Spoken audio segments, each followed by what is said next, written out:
Once a gal was dreamy, Dobie. Once a gal was creamy, Dobie. Once a gal to call his own. Is she blonde? Is she tall? Is she dark? Is she small? Is she any kind of dreamboat at all?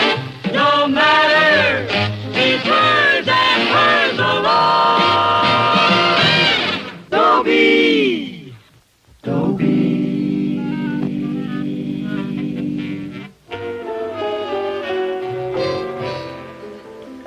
Oh, hi. I was just practicing a few expressions for tonight. School play tryouts, 8 o'clock sharp. Come one, come all. The drama club needs your support. Signed, Annabelle Huffaker, president. If you're wondering how come this sudden interest in the drama club, I can tell you in 3 words. Annabelle Huffaker, president. She's wonderful. Sort of unique. As a matter of fact, she's nuts. About the theater, I mean. And if she's nuts about the theater, I'm nuts about the theater. If she worked in a cement plant, I'd work in a cement plant. Because without that girl, life is a hollow mockery. An empty shell. A song without music.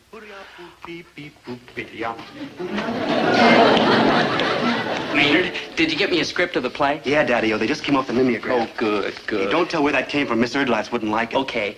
Boy, with my dramatic experience, I'm a cinch to win the lead. What dramatic experience?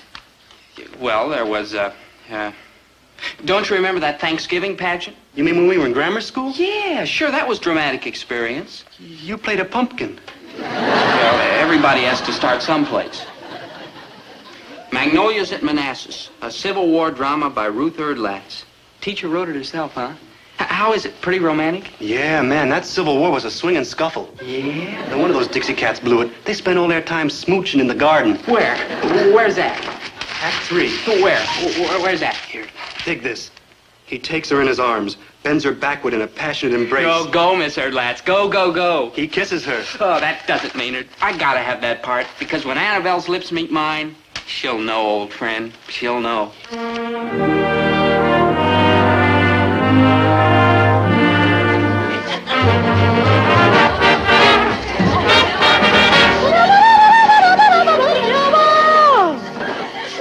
Are you sure you want to go through with this? Well, why not? Well, I was reading this article called Is Sal Mineo Really Happy? And I was thinking... Listen, I've got to go through with it. Oh, here's Annabelle. Oh, hey, if anybody asks you where you got that script... The wild horses couldn't drag it out of me. Come on. Hi, Annabelle. Go away, Dobie. But, Annabelle, I want to ask you something. Dobie, look, the theater may not be very important to you. Not important? It's only my whole life, that's all. Since when? Well, it hit me all of a sudden. The least you could do is help me. How? Well, there's this scene in the last part of the play, and I thought if we could rehearse it a little together, you know. I know. We could... I read the 3rd act, too.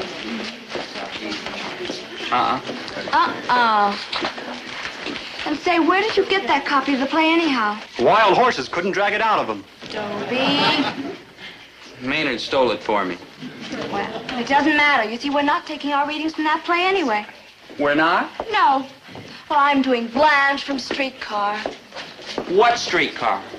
A Streetcar Named Desire. Well, the great play by Tennessee Williams. Oh, I think she means like Tennessee Ernie. Oh, well, he's one of my favorites. I like it when he comes out and says, hiya, pea pickers. Dobie, Yeah? I'm very fond of you. But if you don't go away, I'm liable to punch you right in the nose. Wild horses. She wormed it out of me. Ill met by moonlight, proud Titania.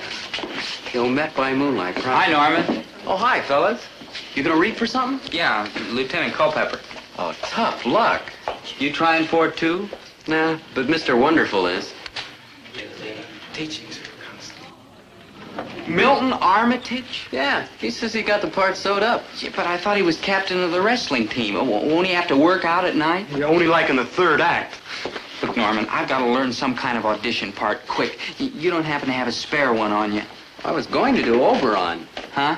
From Midsummer Night's Dream. Oh, sure. Well, see here, it needs a couple of lines from Titania, and I was too bashful to ask a girl. Yeah, well, what am I going to do for a girl this late? I guess you'll have to do. What kind of a guy is this Oberon? Oberon? He's a kind of a Gary Cooper type.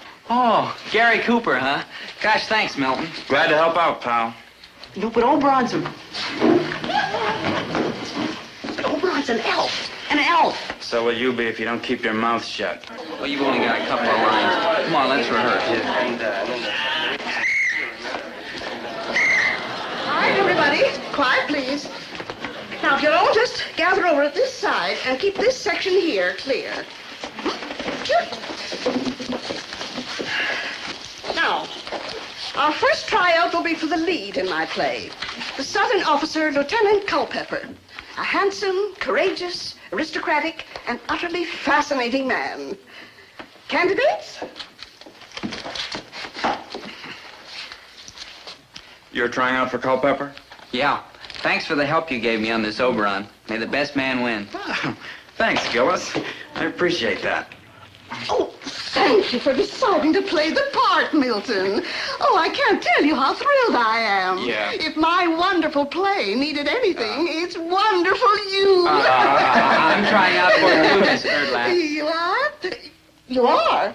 I thought you were just carrying something for Milton. No. We'll hear Milton audition first. If you don't mind, Oberon.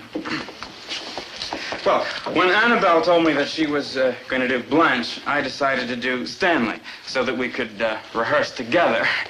Now I'll give you my impression of the role that Marlon Brando played in Streetcar Named Desire. Your impression? Yes, you see, I feel that the way that Tennessee Williams wrote it is not quite the way that I might have played it. So I've made a few minor improvements. And now with Annabelle's assistance. The end of the 10th scene where you break the bottle.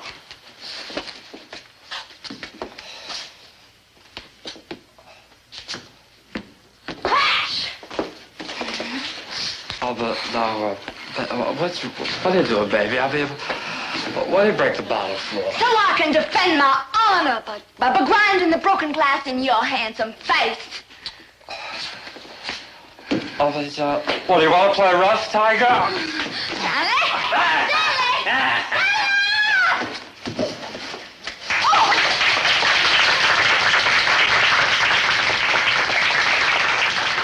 Pretty fair, Milton. Pretty fair. You're going to push me to act over my head.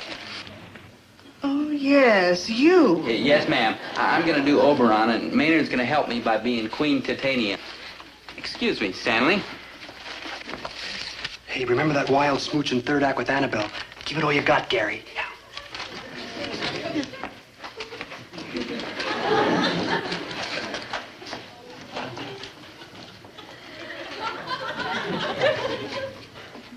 Ill met by moonlight, proud Titania. What, jealous Oberon? Yep. Fairy skip hence. I have like forsworn his company. Tarry, rash wanton. Am I not thy lord? Then I must be thy lady. Yep.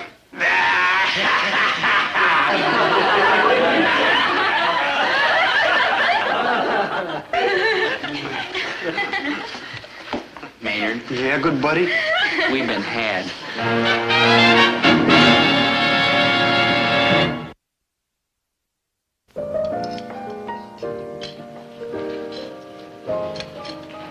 Look at it this way, Dobe. You came in like second. Yeah, because nobody else was stupid enough to try out against Milton. I just don't think that Oberon part was right for you. Like too Western. Look, all I want is Annabelle. That's the only reason I got into this play. Well, maybe you will, man. After all, coming in second made you like Milton's substitute. Understudy, Maynard. Yeah, but if anything happens to him, you like go on. Well, that's fine. Can you imagine anything happening to him? Well, if it isn't Gary Oberon. Oh. Hi, Annabelle. Hi, Milton. Just call me Lieutenant Culpepper. And this is my little Southern belle, Lavinia. Congratulations, Annabelle. You too, Milton. Yeah, it couldn't happen to a bigger. Bigger what? It's like a contest. Complete the sentence in 25 words. Well, we better get busy, Annabelle. We've got to discuss the play. We've got to kind of feel out the characters. Shall we, Miss Lavinia? Delighted, Lieutenant Culpepper. Seat rehearsal. Now, this third act's going to need a lot of work. I mean, a lot of work. When I think of that lousy Milton double-crossing me, getting me to do over on this Gary Cooper. No, it's too late now. So, like, cheer up. I look at the bright side. What bright side? You might have done it as a pumpkin. Understood. Big deal. They smooch and I watch. Not only that, I gotta learn the whole play. How come? Because I'll have to step into the part if something happens to Milton. Do you hear bells? We couldn't. You're right. Crummy trick. Oh, right, the crummiest. Wrong thinking. Go straight down the line. We'll do it.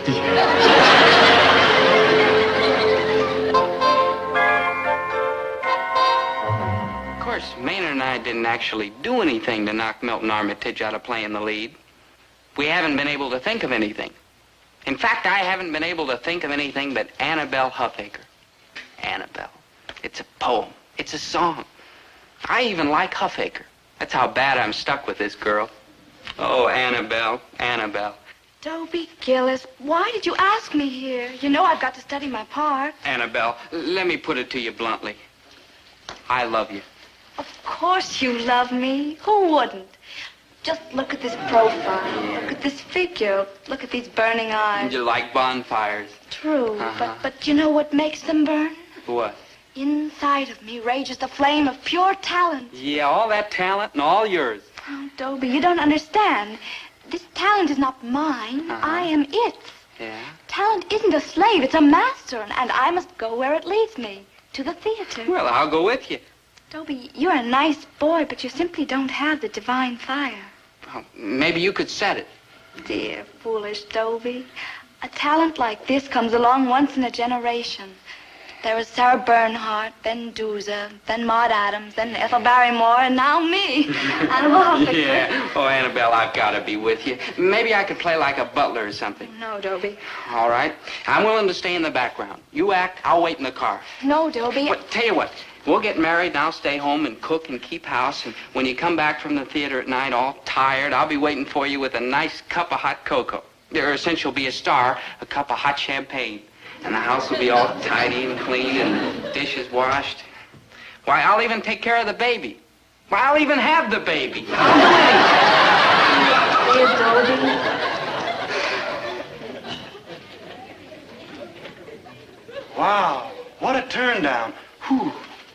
Maynard! Maynard, you were hiding back there. That's a despicable... That's lousy. Yeah. Hey, Oh, Maynard. do you still want to play that part with Annabelle? Now I want it more than life itself. All right. I finally figured out a way how to get rid of Milton Armitage. Yeah? What? Poison mushrooms. Great, huh? Great. I was like watching the swinging mystery show the other night on TV. And this cat wanted to kill this other cat, see? So he got a box of poison Maynard, mushrooms. what see? happened to this cat after he killed this other cat? Oh, there was a commercial. And all these medicine bottles were marching around. Yeah, Maynard, after the commercial. Oh, they hung this cat that wanted to kill this other cat. Uh-huh. Oh, yeah, I see what you mean. Yeah. Well, back to the old drawing board.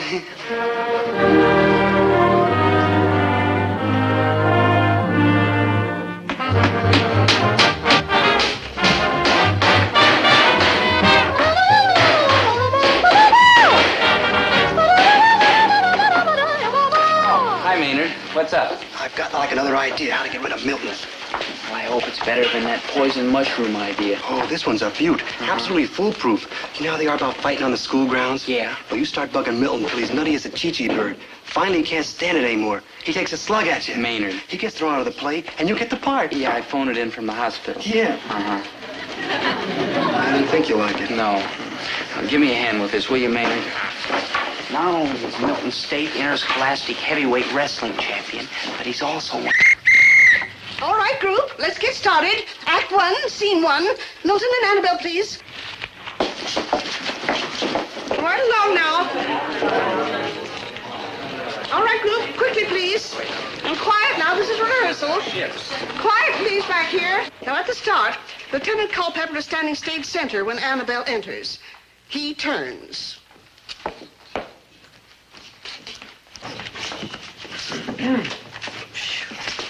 Lieutenant Culpepper. Gaylord.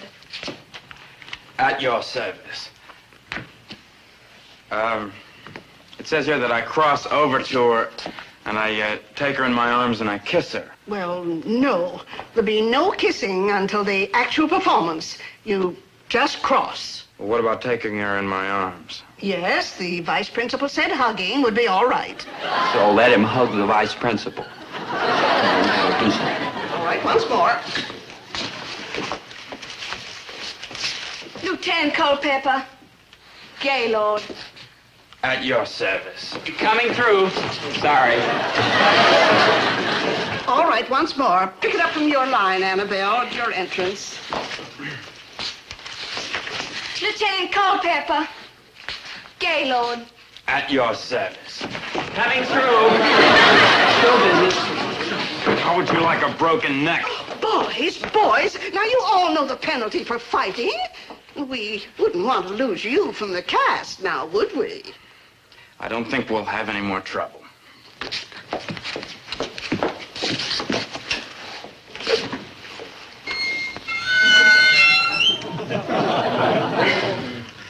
We'll wait. All right, let's try it again.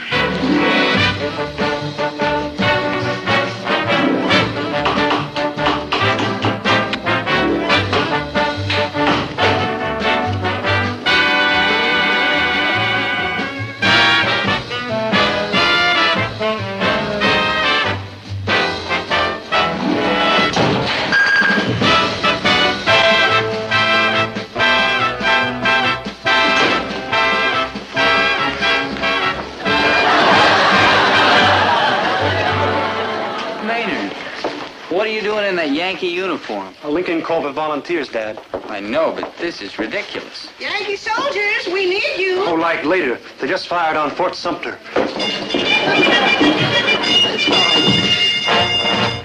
Well, good. Now, we're going to run through the fight scene just once before dress rehearsal. Now, places, everybody, places. Yeah, Miss Erdlatch, you wanted this rug? Oh, yes. Just place it over this trap door. We wouldn't want any of our people stumbling now, would we? Now, any time, Milton. Any time. You must have known, Miss Lavinia, I'm mad for you. Mad.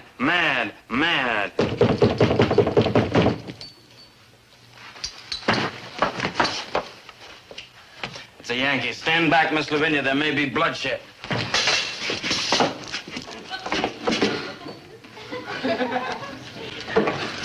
Stand where you are, Yankee, and give me that gun. I'm warning you, it's either you or me.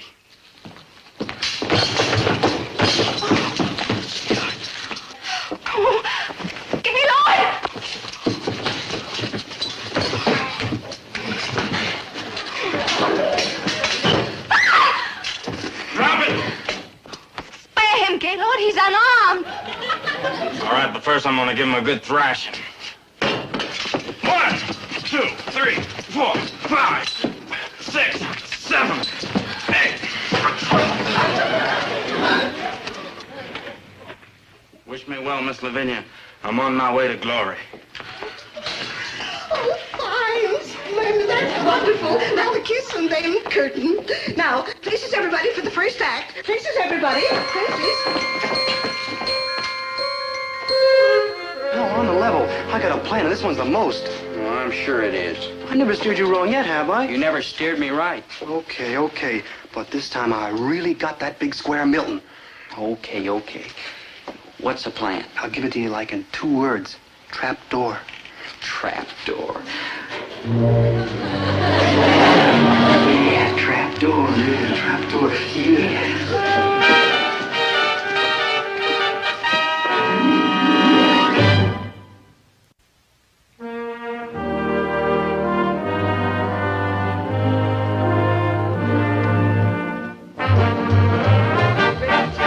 Ready with your lights.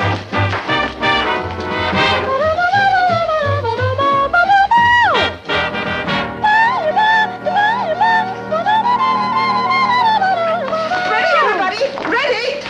Oh, dear me, Carissa's done it again. Places, everybody. Places, Milton and Annabelle. 2 minutes. 2 minutes. Minute.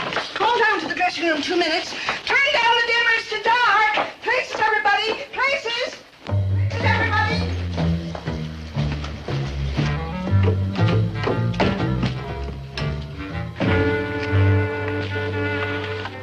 All right, get ready. Bombs away.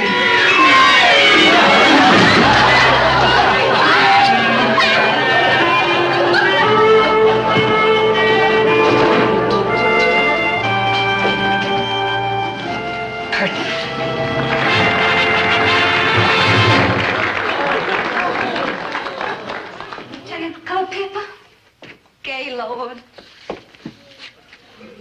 Lieutenant Culpepper, Gaylord. Lieutenant Gaylord Culpepper, miss. At your service. What are you doing here? Told you we should have practiced. Lavinia.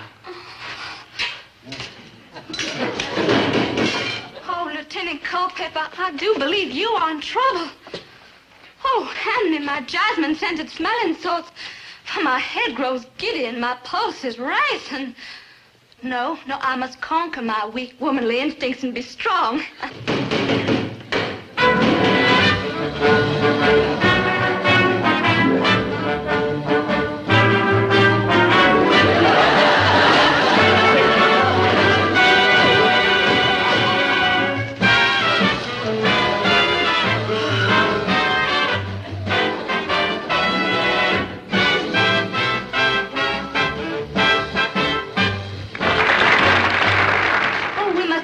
Dashing gallant Lieutenant Culpepper.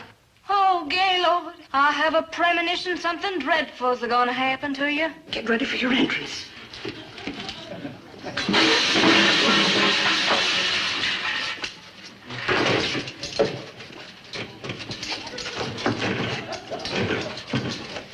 It's time I go, Miss Lavinia. General Lee's awaiting on his horse Traveler.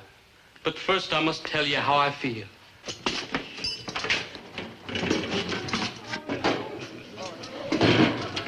Don't look surprised, my dear. Surely you must have known I'm mad for you. Mad, mad, mad.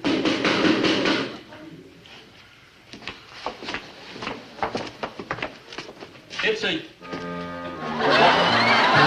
You're supposed to be at the door. Milton got loose. The what? Yankees. Stand back, Miss Lavinia. This may lead to bloodshed. On second thought, maybe we'd better just go. General Lee's awaiting on his horse Traveler. Stand where you are. That's better. I'm warning you, Yankee. It's me or you. It's you, Buster.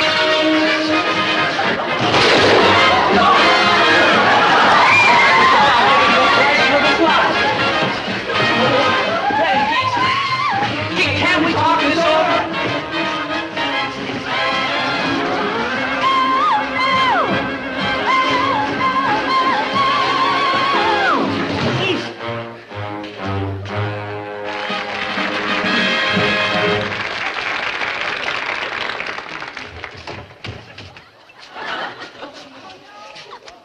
Wish me well, Miss Lavinia.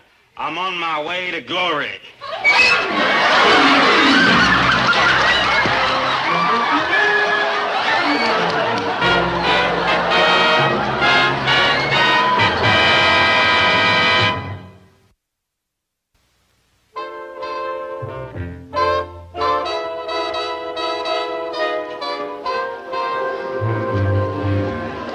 No, I'm not practicing expressions again. Just seeing if my face still works. Aside from this, everything's fine. Everybody liked the play. As a matter of fact, Miss Erdlatz has already finished a new one about these two Polynesians on a desert island. And this girl's supposed to be sacrificed to these volcano gods, see? Ranji, time for rehearsal. Coming, Una Una.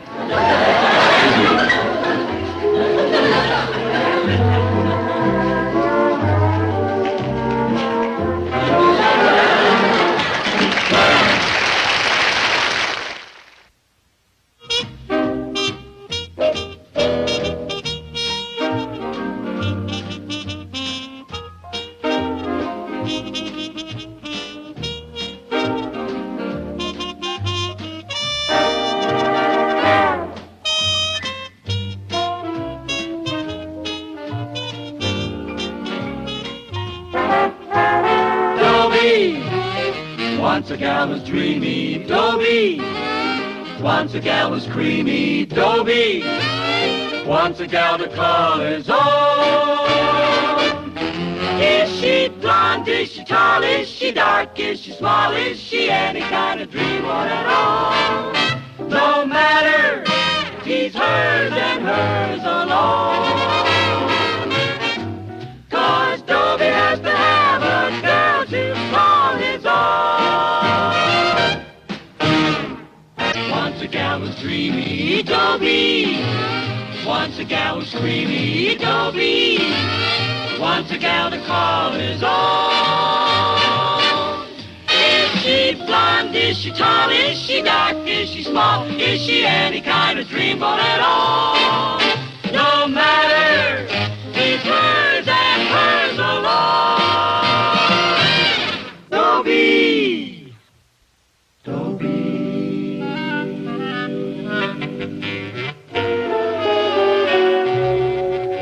Dobie.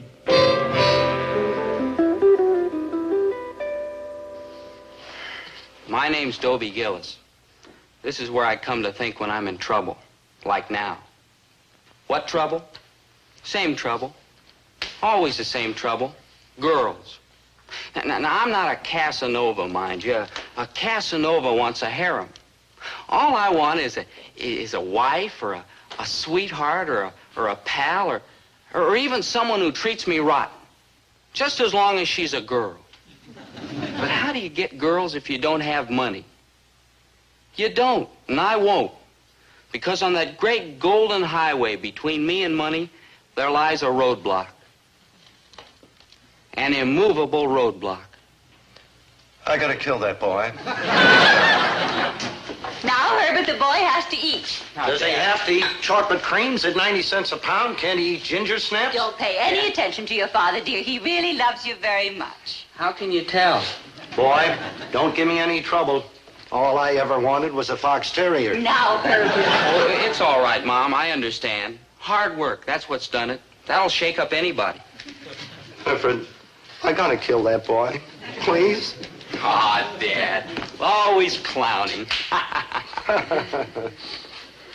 Dad, I guess you won't give me any money, will you? That is a very shrewd guess. So where am I going to get it? Well, you could roll a drunk. Dad? Time for school, Dobie. Well, goodbye, Mom. Goodbye, Dad. No wonder they call us the Beat Generation. Have a nice day, dear. And speaking of money, have you thought it over? Thought what over? You know perfectly well what I need a new dress. Yes, I have thought it over. Long and carefully. Yes. And there's no one deserves a new dress more than you do. Thank you. You've been a good wife. Loyal, true, uncomplaining. In fact, you've been more than a good wife. You have been a good friend. And when I think of our years together, those wonderful years. No money. No money. All right. Well, where do you think you're going? To roll a drunk.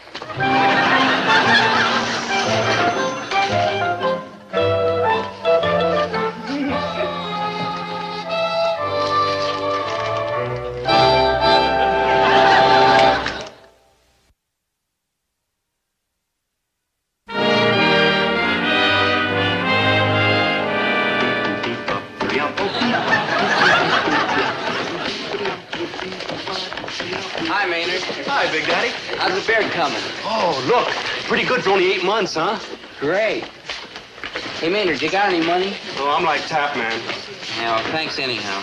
Hey, maybe you could, like, sell something. I sold everything I owned. Hey, you got anything left to sell? No. These clothes, maybe. Thanks anyway, but I don't think so.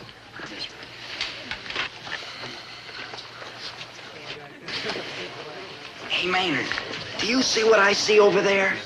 Yeah. Ain't it beautiful? The blackboard? That girl, that smashing girl. Who is she? Oh, beats me, man. See you later. Hello. Hello. Good morning, class. continue our discussion of heredity versus environment. Now, what is the most important factor in the development of personality? The traits handed down by our parents or the surroundings in which we grow up? Heredity or environment? My name's Dobie Gillis. You're gorgeous. My name's Poppy Herring. Thank you. No, thank you. Thank you for your lips, your eyes, your face, your form. Oh, it's nothing. Nothing. Will you go steady with me? That depends. On what? Well, it's a little complicated. It takes quite a while to explain. Mr. Gillis. Mr. Gillis, am I disturbing you? No, perfectly all right. Go ahead, sir. Now, with Mr. Gillis' kind permission, I will continue. Heredity, I say, is just as important as environment. The traits of your parents, both physical and mental, are transmitted through the genes. G-E-N-E-S, genes. These are tiny components within the body, and they pass from generation to generation. For instance, short parents produce short children. Kind parents produce kind children. Cruel parents produce cruel children. Sometimes it will skip a generation, but it's in the genes, and sooner or later, it's mathematically certain to reappear. Let us take, for example, the case. Where were we? You were asking me to go steady. Oh, will you? That depends. On what? Well, it's a little complicated. It takes quite a while to explain. Well, let's have dinner tonight. You can tell me all about it. That sounds marvelous. Yeah. Say, do you like chicken and ham and turkey and artichoke hearts and lobster and things like that? Oh, yes, but isn't that dreadfully expensive? Don't worry about a thing.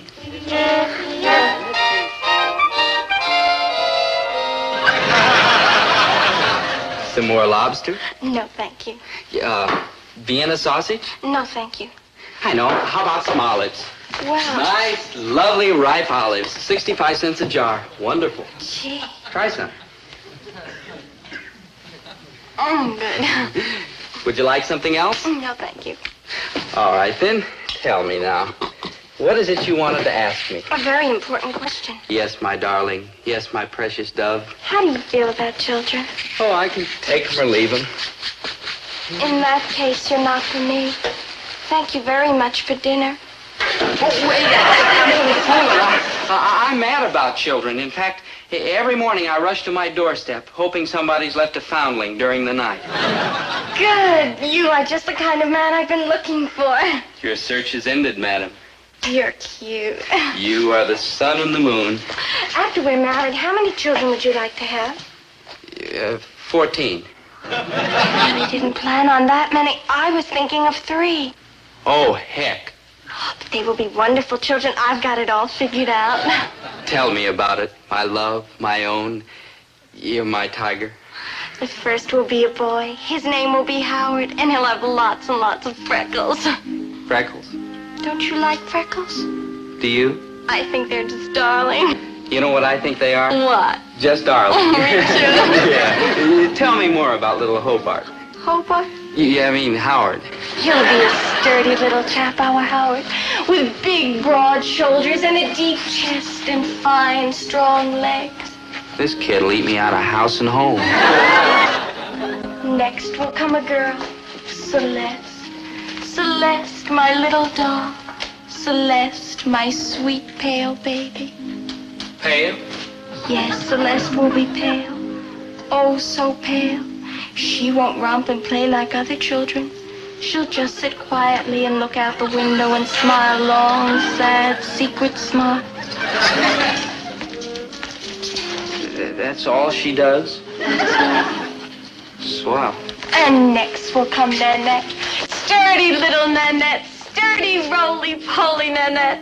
Another big eater. Oh, Dobie, I think parenthood is just about the most important thing in the world. I mean, it's what it's all about, isn't it? Bringing life into the world, loving, caring, sharing your wisdom, watching the new generation grow straight and tall. That's beautiful. It's really all that matters, Dobie. How about some cheese? Oh, I couldn't. It was such a good dinner. Well, we'll have dinner here often. And maybe lunch, too. No. You know, I don't think so. My father wouldn't like it. Why not? Well, it's kind of a hard thing to say about your own father, but, well, he's a pathological miser. I love him and all that, but let's face it, he's a pathological miser.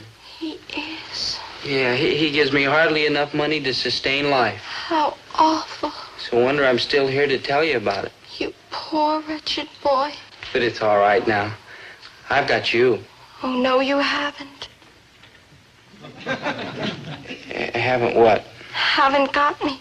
Don't you remember what Mr. Pomfret said this morning? Mr. Pomfret, the teacher? About genes and heredity and all that stuff? No. Don't you remember? The traits of your parents show up in your own personality. Like short parents produce short children, and kind parents produce kind children, and cruel parents produce cruel children. But look at me. I'm not cruel. In fact, I'm one of the really sweet guys on the North American continent. Maybe so, but the professor covered that. He said sometimes it skips a generation, but it's bound to show up sooner or later. It's in the genes. Oh, I don't know. No, Dobie. You know how I feel about parenthood. Do you think I want your father's mean old genes showing up in my children? Poppy, I think there's a definite... Goodbye, Dobie. Where are you going? To find another man. Well, you can't do that. I love you. And I love you, Dobie. But we've got to think of the children. Surely you understand that. A man who loves children the way you do. Oh, yeah. Bye, Dobie. Poppy?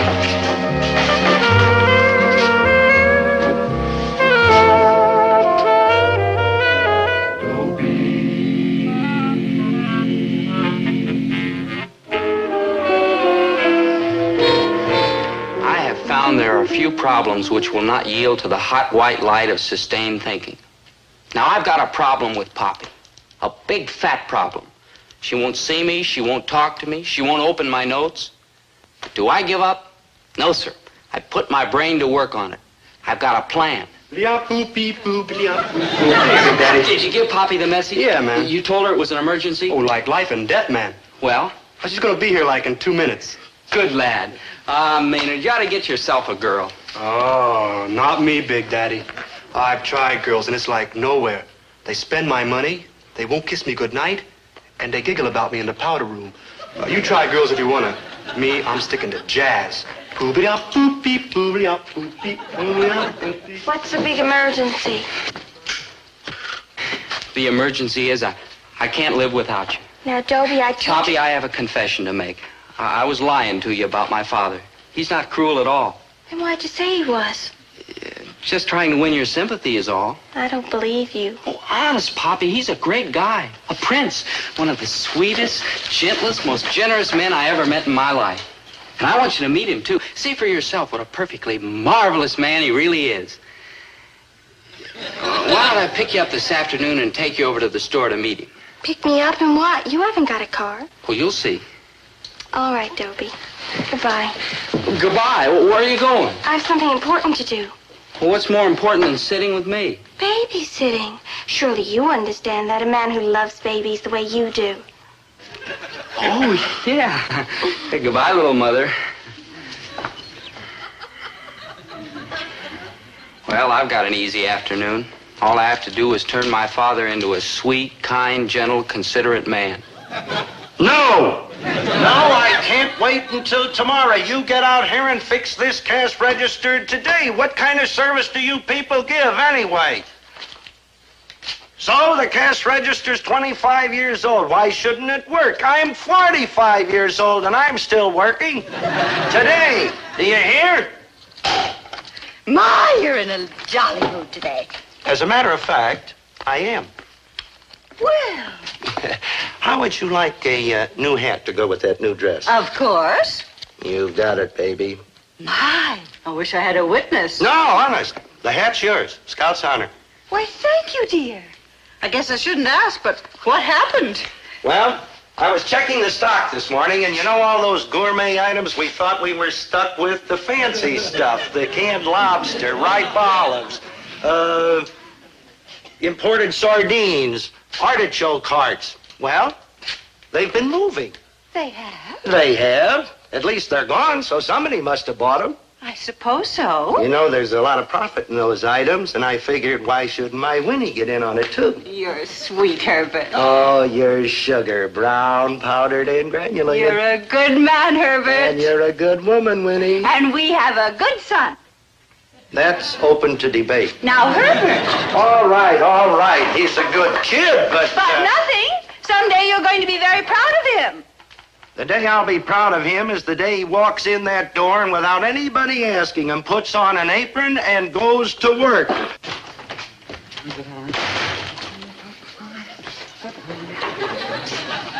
What are you made up for? I'm reporting for work, Dad.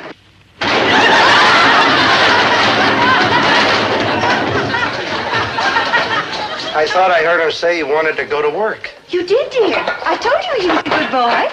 You also told me the Dodgers would never leave Brooklyn. Well, what would you like me to do first, Dad?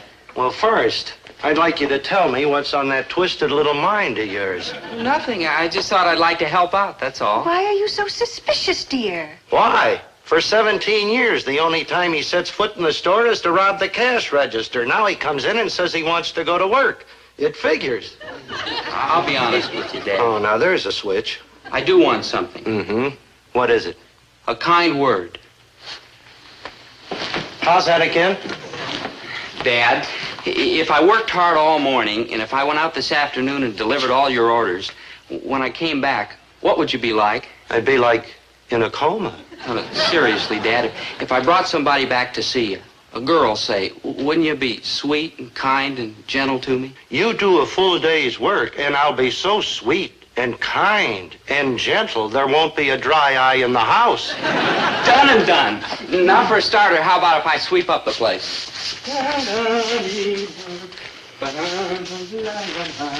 Well, smarty pants. How do you account for that? It's very simple. He's under the spell of an evil witch.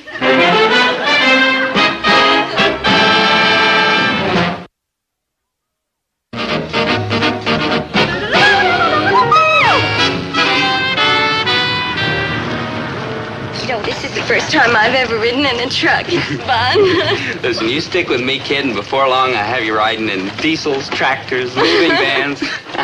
Oh, Dobie, you're so funny.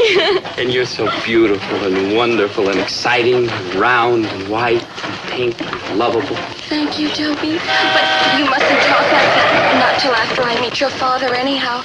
Remember, we're a separated couple. Oh, not for long. No, wait till you meet Dad. What a darling, sweet, tender, loving man. Listen. Hey, how would you like an apple? Doesn't it belong to the people who order those groceries? Ah, they'll never notice it. Here, be my guest. Thank you.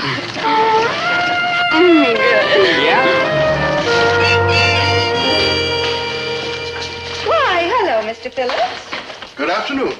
We don't get to see you around here very often. No, I just happened to have the day off. I was at home when the groceries arrived. Everything's all right, isn't it? Do you happen to know how many apples my wife ordered? 6 pounds. I filled the order myself. And grapes? 2 pounds. Mm-hmm. 6 pounds of apples. And 2 pounds of grapes. Why, I'm terribly sorry, Mr. Phillips. I can't understand how it happened. We'll make it good right away. Yes. No, thank you. No? Mr. Gillis, do you know where I work? I believe it's the City Hall, isn't it? Department of Weights and Measures. Exhibit A, Exhibit B, and a summons. Room 306 at 9 o'clock tomorrow morning. Be there. I think it's just wonderful the way you deliver all these orders, Dobie. Oh, it's nothing, really. How do you remember where each one goes? I got my own system. Pretty ingenious, I must say. I make up little poems for each order. Little poems, how divine. Yeah, like a box of berry for Mrs. McCrary, or a bottle of bluing for Mrs. Ewing, or a case of beer for Mrs. Lear. Oh, Dobie, you're so clever. True. And I've got a sweet, gentle father. We'll see. You'll see. Oh, hello, Mrs. Lair. How do you do? How did your luncheon go? Very animated, very lively. Well, that's nice. Oh, You think it was nice, do you? Wasn't it? Was it? Oh, I'm sure it was, Mrs. Lear. Everybody knows about your Wednesday luncheon meetings. Why, they're legendary. Thank you. And who comes to my Wednesday luncheons, Mrs. Gillis? Your club, the Militant Women's League Against Alcohol. Correct. The Militant Women's League Against Alcohol, of which I was the president until this afternoon. And do you want to know why I am no longer president? No, I don't think so. What happened, Mrs. Lear? Your son, what's his name? Dobie? Well, that's close enough. Your son, Dobie, came into my house carrying a case of beer. A case of beer? Oh, no. Oh, yes. And this is why I am no longer president. My attorney tells me I have a clear case of defamation of character. And you, I take it, are her attorney. Room 409, City Hall, tomorrow morning, 9 o'clock. But, mister, I can't make it at 9 o'clock. Be there. Well, that's the last of them. You mean we're all through? Yep. Oh, heck, this is fun. Want to ride around some more? Could we? Sure thing. Say, how'd you like to take the wheel? Oh, I can't drive. You can't drive. Here, take the wheel. I'll teach you. No, but look at all those cars. I'll hit someone. Yeah. Say, tell you what, we'll go way out to the end of Elm Street. It's real country out there. Nobody around for miles. Gee, I don't know, Dobie. Gosh, just put yourself in my capable hands. Oh, Dobie.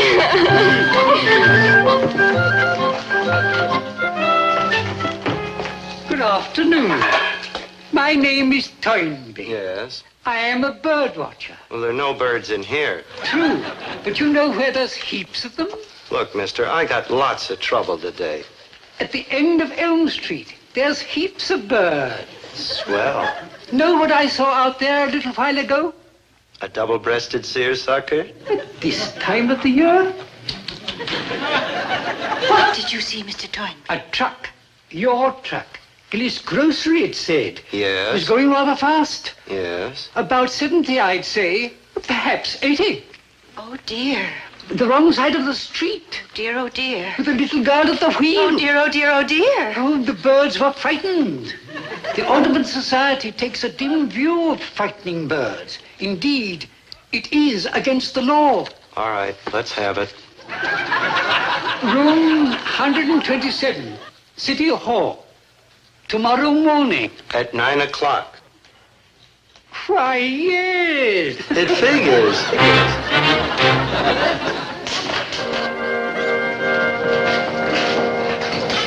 Thank you, Dobie. This was one of the nicest afternoons of my whole life. And it's not over yet, because in a minute you're going to meet my father. You'll change your mind about those jeans. What a fine man. What a fine gentleman. So considerate, so tender, so loving, so human, so gracious, so mild. Mother, darling, this is Poppy Herring.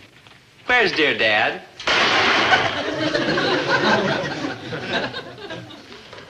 Oh, hello, dear Dad. You. Dear Dad. You.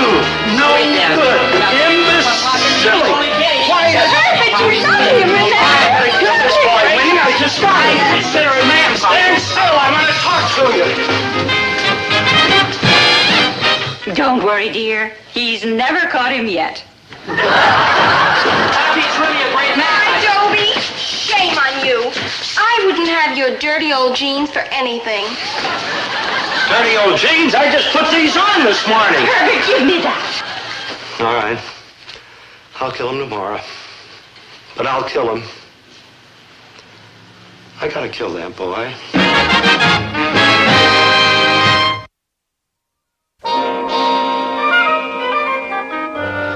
Dobie? What are you thinking about? As a matter of fact, Maynard, I'm thinking about you. Yeah? Yeah, I'm thinking what a good friend you are. What a great comfort to me. Oh, it's like nothing, Dobie. Oh, you're wrong. It's the most important thing I've got. Maybe I don't do so good with girls, but by George, I've got a friend.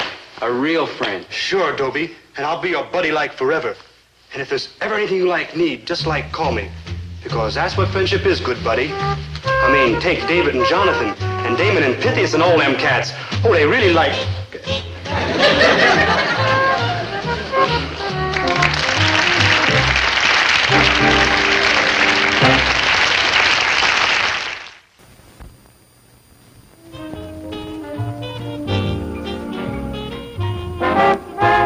Dobie, once a gal was dreamy, Dobie. Once a gal was creamy, Dobie. Once a gal to call his own. Is she blonde, is she tall, is she dark, is she small, is she any kind of dream or at all? No matter, he's hers and hers alone. 'Cause Dobie has to have a girl to call his own.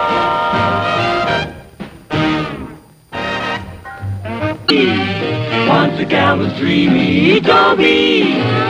Once a gal was creamy, Dobie. Once a gal to call his own. Is she blonde, is she tall, is she dark, is she small, is she any kind of dreamboat at all? No matter, she's hers and hers alone. Dobie. Nope. I guess it can't be done. I was just trying to figure if there was some way of getting into the world without going through parents. The trouble is my parents don't understand me. Of course, a lot of the time, I don't understand me. But they're supposed to be smarter than I am. The real problem is my parents are undependable. Now, I wouldn't complain if they were just normally undependable like everybody else's parents. But when you can't even depend on their being undependable, that's really undependable. Now, you take my birthday, for instance. The day before my birthday, I laid it right on the line for him. Mom, you know what I want for my birthday? What's that, dear? I want you to forget the whole thing. That's enough sugar, Dobie. Just because you're a year older. Why the big fuss? Birthday parties with silly-looking hats and horns. That's for kids. Who needs it? Why don't you just put the cereal in the sugar bowl? Yeah, but sugar is energy. It is also 9 cents a pound, wholesale. So do me a favor, huh? Tomorrow for my birthday, don't even mention it. Okay? Okay. You see what I mean about parents? Could I have made it any plainer? Could I? I said, don't even talk about it. So, the next morning is my birthday, and what happens? They don't even mention it. Now, Herbert, remember, it's Dobie's birthday, but we're not going to say a word about it. Not a single word. You know, Winnie, that's the first time in his life that boy has shown any sense about anything. Why, that party would have cost a fortune in cold cuts alone. Oh, we're still going to have the party. Not to mention the way those kids can eat cake and ice cream and guzzle what? I said we're still going to have the party. I will not break my vow to that boy. He sat right over there yesterday morning and he said, I do not want a party. And that's exactly what he is not going to get. A party. But of course he wants one, and it'll be a wonderful surprise. Can't you just see his face? Oh, I can just see his face, and he's stuffing it with cold cuts. I'm going down to the store. I'll be down as soon as I've given Dobie his breakfast. Lock up the sugar, huh? Good morning, good morning, good morning, good morning, good morning. Good morning, dear. Well, what do you say? Drink your juice. Sure is a beautiful day, isn't it? I guess so, dear. I really hadn't noticed. I mean, it's a special kind of beautiful day, you know, like it's kind of a special kind of a day. How will you have your eggs? Fried or scrambled? Is that all you're going to say is about eggs? Well, I have to know how you want them, dear. I guess I'm not very hungry, Mom. I'll just get a chocolate milk downstairs. Dobie? I'll see you later, Mom. It's okay. No, it isn't. But it's going to be. Good morning, Dad. Oh, you think so, huh? Sure is a beautiful day, isn't it? Well, when I get a minute, I'll take a look at your beautiful day. Only by then, it'll be night. Yeah, I mean, it's a special kind of beautiful day, you know, like a once-a-year day. Kind of a special day. You mean a special day like when you come home from school and put on an apron and go to work in the store? I gotta go to school, Dad. I'll see you later. Dobie! So it's all right, Dad. Okay. 17 years ago today, I was yelling for a boy. Okay. Okay.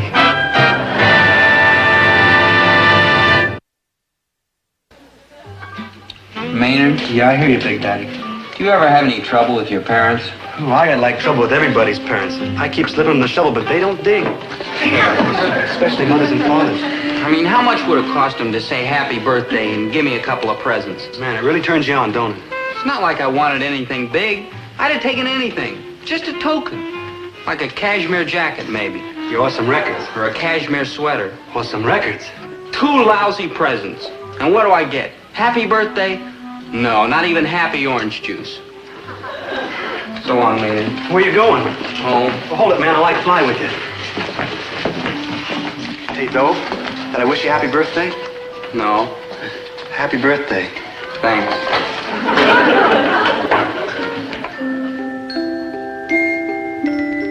Oh, dear.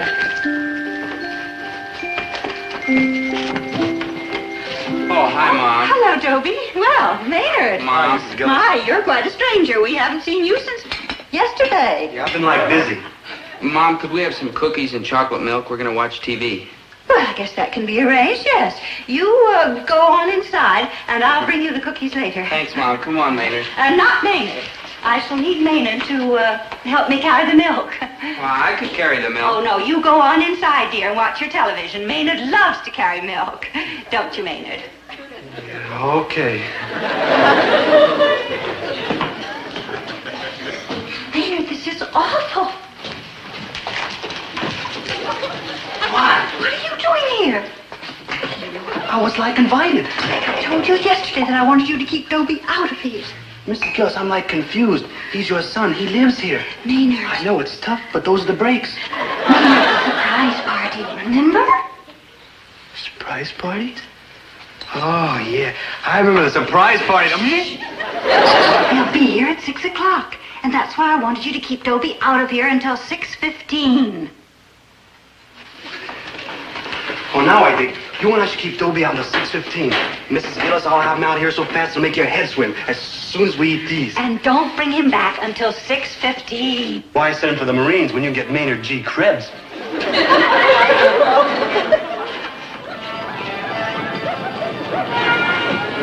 Here you are, Dobe. Yours got some of the milk spilled on it. Hey, Dobe, I got an idea. Let's go over to my house. What for? We can, like, watch television. We're watching it. Well, how about run down to Wong's for a malt? We just had a malt. Or we could have another. You got any money? No.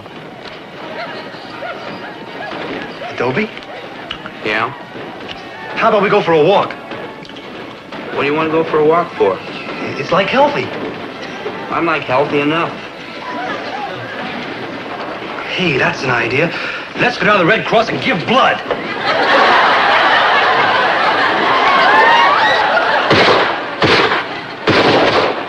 Hey, did you see that? Man, that's shooting. I got it. Let's go down and shoot some pool. Come on. Oh, I'm not allowed to shoot pool. Well, we could play handball, stickball, hopscotch. Maynard, what's the matter with you? Me? Nothing's the matter with me. Then sit down and watch the picture and shut up.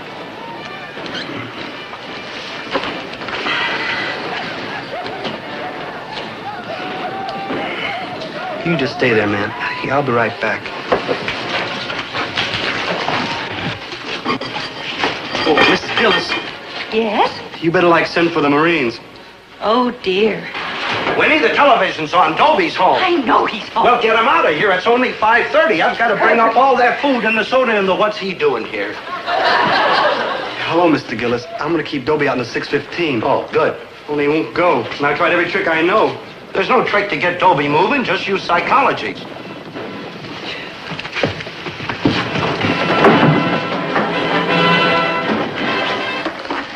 Dobie, I was thinking, as long as you're not doing anything, maybe you'd give me a hand down in the store. What? I got a big order to fill. 50 ham sandwiches. Oh, gee, I almost forgot. And Maynard and I have to go out. Come on, Maynard. I'd love to help you. This is important. Real important. Yeah. 17 years ago today, I was yelling for a boy. And I'm still yelling.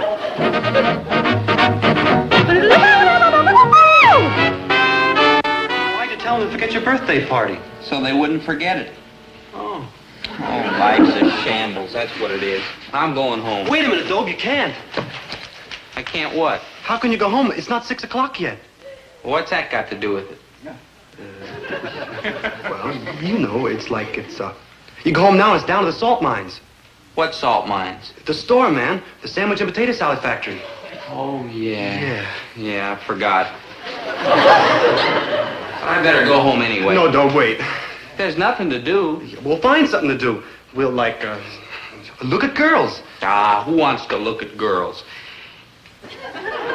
What girls? Oh, the park's crawling with them. We'll just sit here and look, okay? Okay.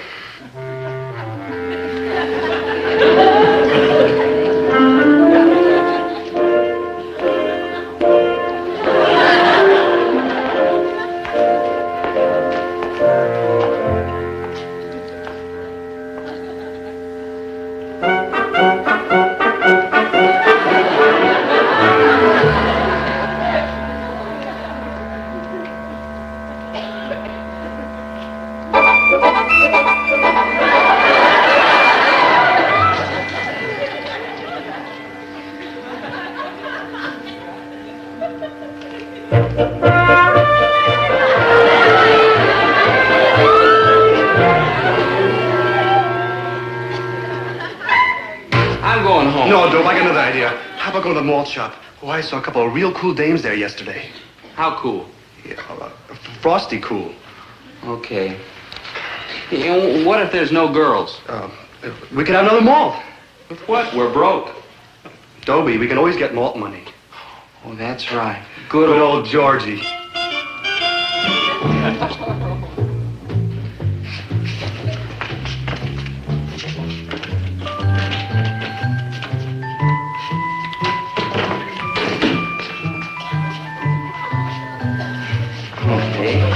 Here you go, Georgie. 6 empty bottles at a nickel apiece. That's 30 cents. You know what to do.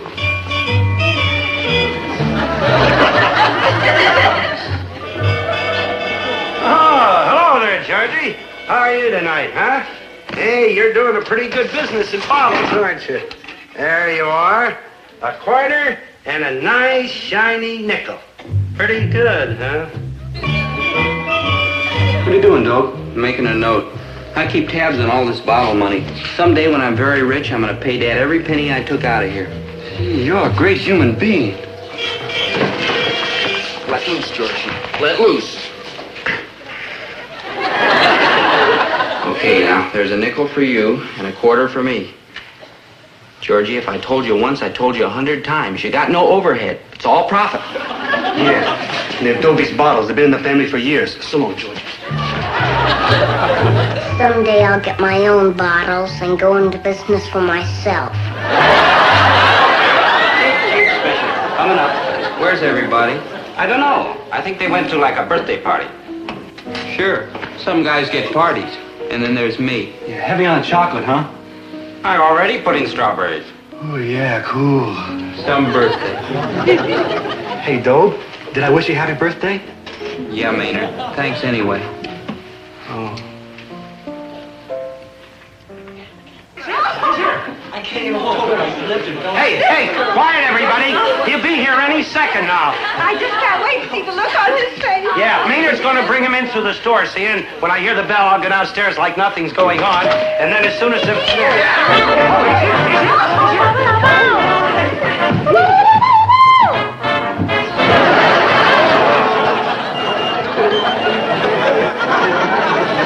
I don't want another malt, man. They're coming out of my ears. Okay, then we'll have a Sunday. Charlie? I hear you talking. Dobie, don't you think you ought to get back to your pad? What for? It's where you live. It's where I live. If I never came home, they probably wouldn't know the difference. Sure they would. Man, if you all that food left over. Maybe I won't ever go home. Then they'll remember my birthday. Ain't you even gonna go home for dinner? Who can eat with a broken heart? Wait till I get my hands on that Maynard. I told him 6:15. It's after 7 o'clock. Hey, scramble! Again? Yeah, that's it.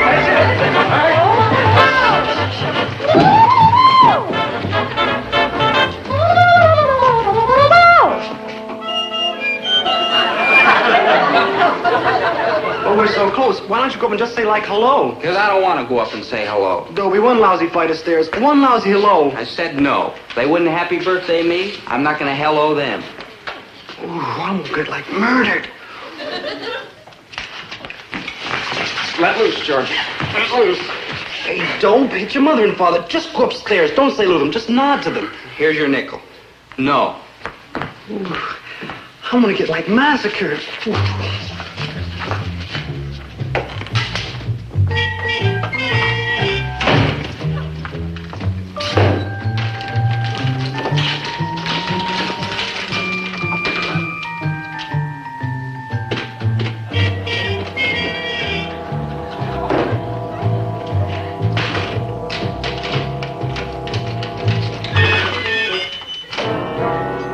Georgie, this is a 400-pound test padlock, and I have the only key. True?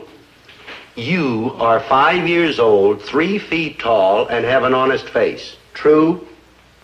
Then why is it I get the feeling that you are taking my bottles? I'm not saying you are taking them, Georgie, but if you are, do you know what you're going to get? Uh-huh. A wagon to haul bottles in.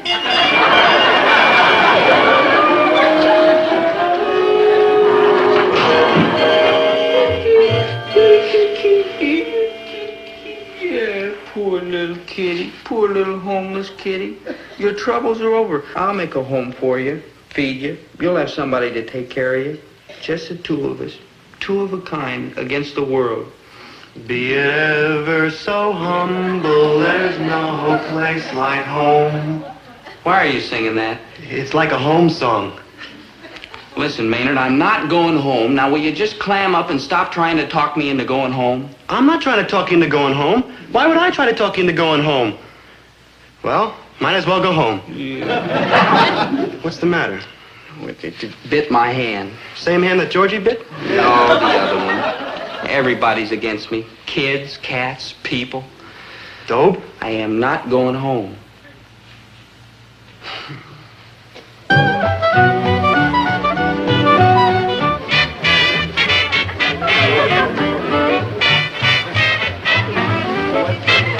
I gotta kill that boy. I just got it. Dobie doesn't know about the party. Maynard's the one who's supposed to get him here. Oh, yeah. I gotta kill those boys. I just got it.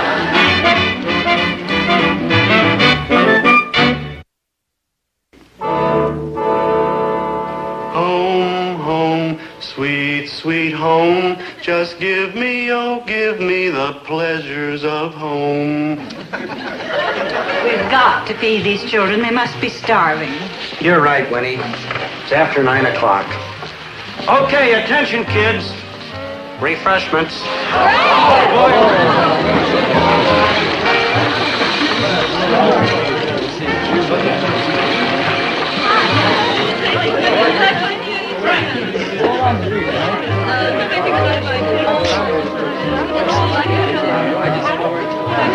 Yes, sir.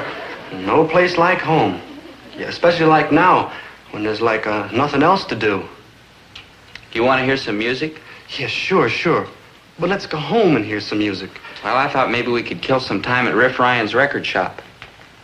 Yeah, like cool, Daddy-O. Let's go to the record shop. But if you'd rather go home... Oh, no, let's go hear some progressive. Okay. Oh, no, come to think of it, Dobe. I'd rather go home. Come on. You wanted to go to Riff Ryan's. We'll go to Riff Ryan's. No, Dobe, Oh, I'm gonna get, like, slaughtered.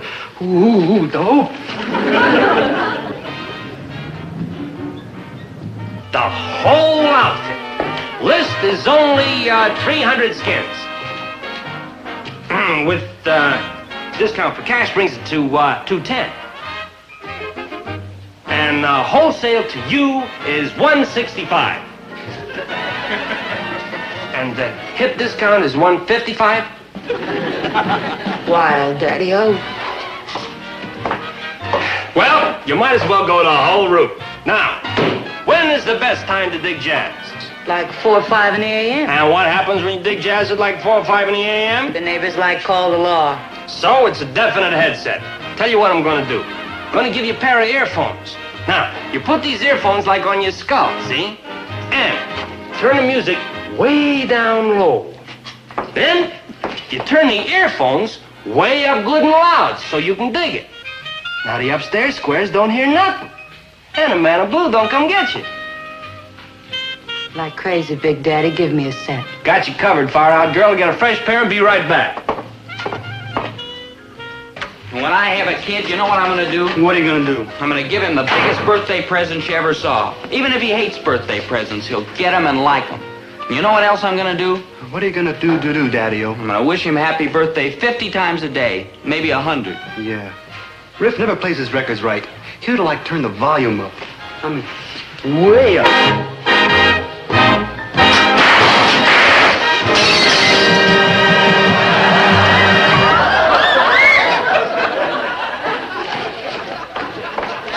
What's the idea, Maynard?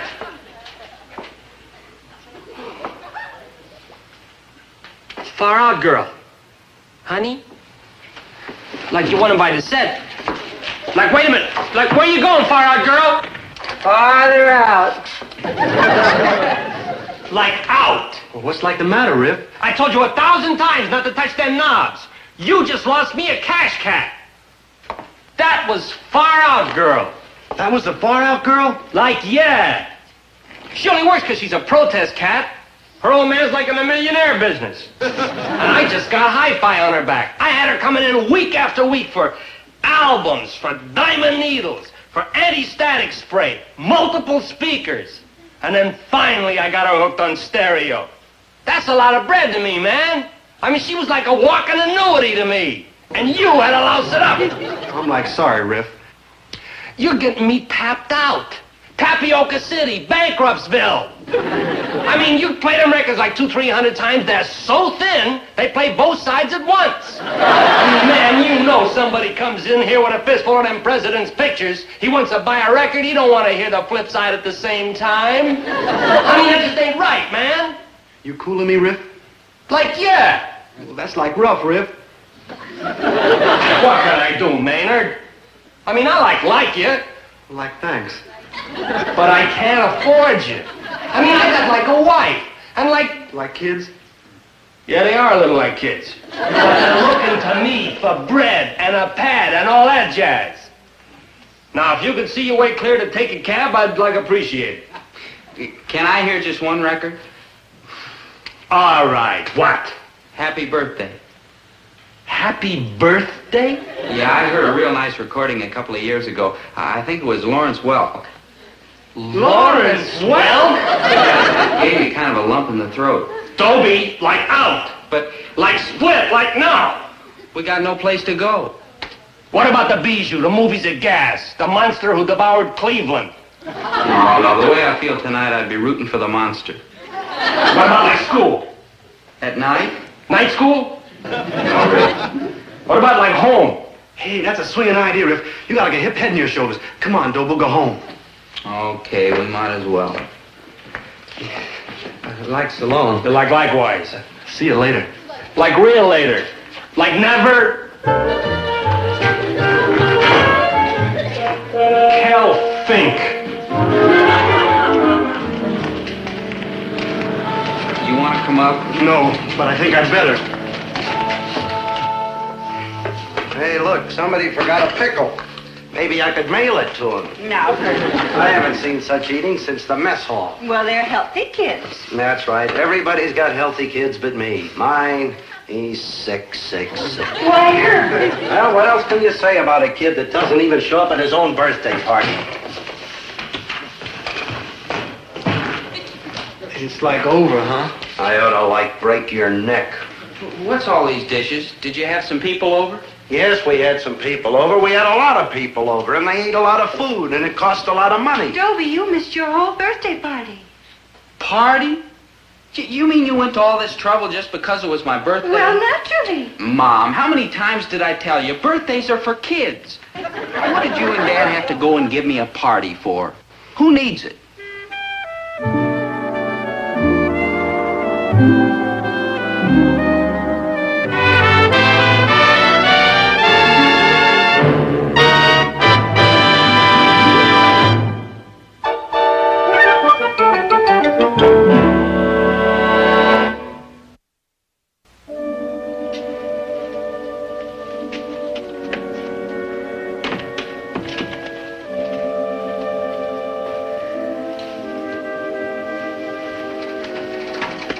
Hey, son. What's the matter? Many happy returns of the day. Oh, gee, thanks, Dad. What, make a wish, huh? No, not me, Dad. I've got everything I want.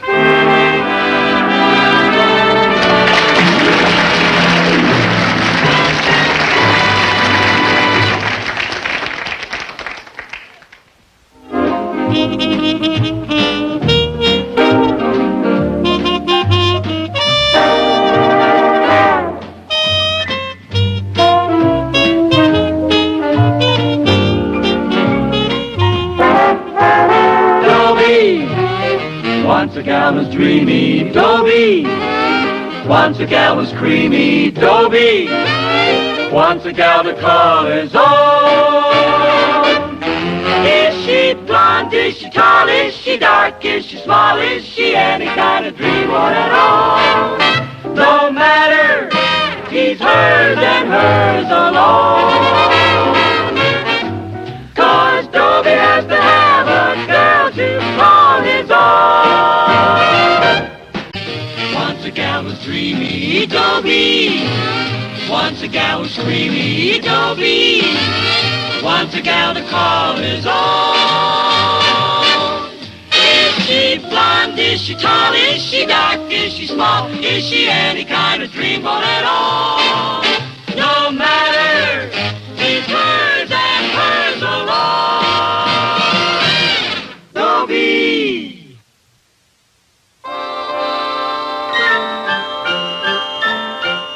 Merry Christmas. So why ain't I married? I'll tell you why. Because of all the times of the year, Christmas is the time when a family should be at home, together. Well, we're not going to be at home together. I'm at home, Mom's at home, my brother Davey's at home, but Dad isn't. Get out of here, all of you! Get out! Hey, shut up. What are you trying to do, louse up the Christmas Day dinner? Don't say that word. Dinner? Christmas. You said it. Now bite my tongue out. Good. As long as you don't do anything to louse up those people bringing over that turkey dinner tomorrow. I don't want a turkey dinner tomorrow. Well, I do. Why do you think I get myself arrested on a Christmas Eve? It ain't easy to get arrested on a Christmas Eve. Knock it off, will you? All I can say is I went to a lot of trouble for this, so don't you do anything to louse it up or I'll... You what? You what? Here. What's going on here? What's going on here? I saw you, Gillis. You were out of your cell. Now, wasn't it nice? Come on now, why don't you stay out? Go away. Gillis, be reasonable. We've been reasonable, haven't we? Answer me that, haven't we been reasonable? I told you before, I am staying in here until Christmas is over. Gillis, for the last time, we'll take you home. I'll take you home. In my own car, the official one. I'll even let you blow the siren. Gillis, please, let us take you out of... Will you shut up? I'm sorry. I'm sorry. This man's got me half out of my mind. As a matter of fact, he's got the whole city administration half out of his mind. If the city administration had half a mind to get out of, I wouldn't be in here. But I'm in here, and here I stay. Hey, this guy's gonna do us out of a Christmas dinner. Chief. Oh, Judge, I'm glad you got here. I'm afraid this Gillis has got us licked. He may have us all licked. The Daily News is writing a story about me, calling me the world's meanest judge, because I threw Gillis in jail on Christmas Eve. But Gillis deserved it. The Daily News is just playing politics. Yeah, the kind of politics that can get us out of office next election. Now, look, let me handle Gillis. I'm going to take care of him, see? I'll get down on both knees to him if I have to. Nice singing, folks. Keep it up. Come on. Hello, Mr. Gillis. Good night, Judge. Glad to see you're in a better humor today, Mr. Gillis. Don't kid yourself about my humor. All right, Mr. Gillis, if that's the way you feel, stay mad. That's your privilege. But I'm not going to get mad. No, sirree. I said if that's the way you feel. Will you shut up?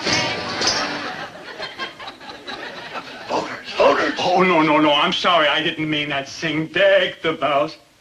Gillis, you're a bad influence in this jail. You want to add 10 days to my sentence? You have no sentence. I'm revoking it. I'm revoking your revoking. If you don't get out of here, you're in contempt of court. I am not in court. But I am the court. I am in contempt. Gillis, be reasonable. Look at it this way. You're not really mad at me. No? Well, the chief here. No. You're really mad at Christmas. No. What was that? I am not mad at Christmas. I am mad at people. People? People at Christmas. Yes, I know what you mean. I'll admit that when you came into my court yesterday, a little mad at people at Christmas. Well, I was a little mad at people at Christmas, too. And I dealt with you a little severely. A little too severely. I was wrong. There, I've said it. Thank you, Judge. Good. I'm glad it's all over. We'll just forget the whole thing. You forget the whole thing. I'll stay here. Well, but Gillis, you can't stay here in this bare cell till Christmas is over. Why think of your family? I am. Good. That's why I'm staying here.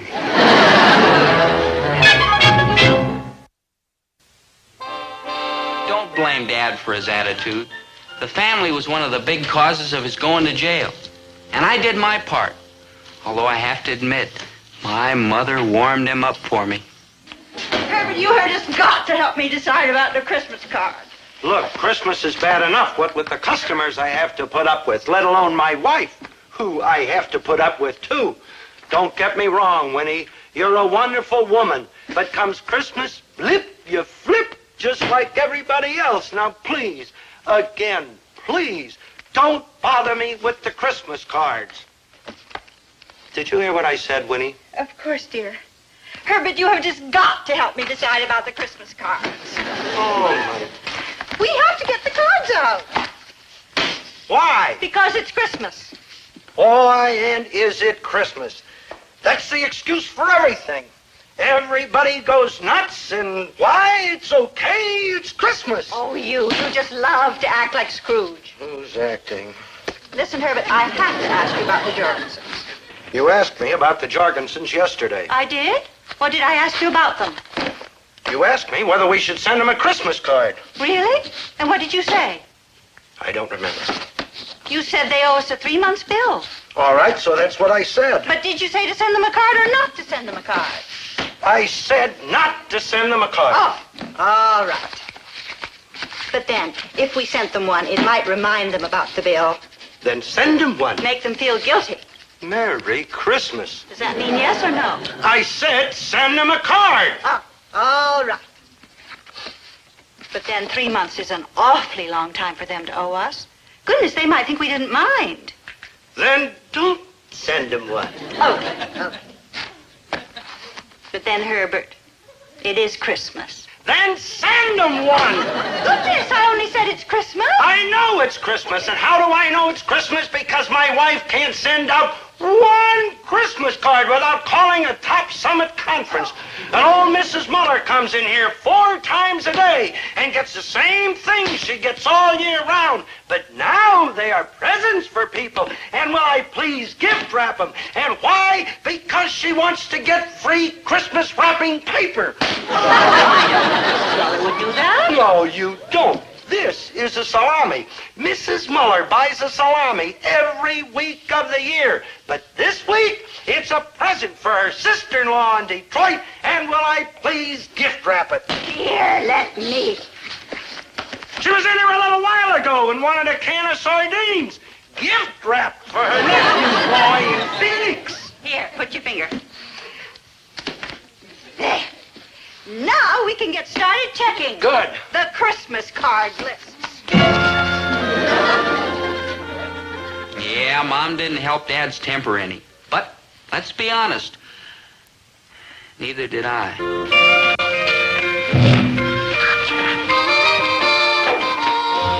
Yes, it's me, Dad. Ready, willing, and able. Yes, sir. Now, don't thank me. No, not yet, Dad. Wait till I put in a full day's work. And don't thank me even then. It's just my duty. After all, there's no school. I should help out. Listen, you're up to something. You're up to... The stamp. The stamp is stuck. The stamp... pal.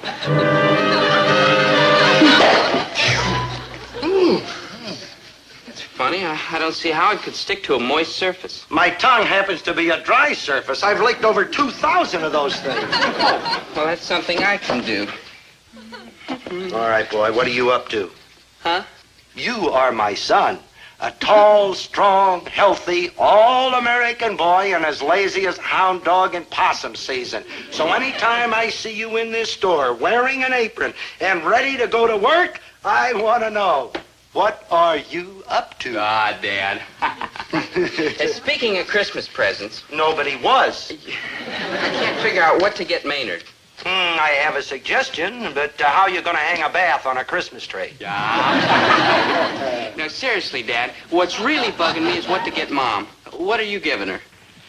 Well, I haven't made up my mind yet. I was thinking of getting her a washing machine, but I don't think so. I think I'm going to get her a dryer.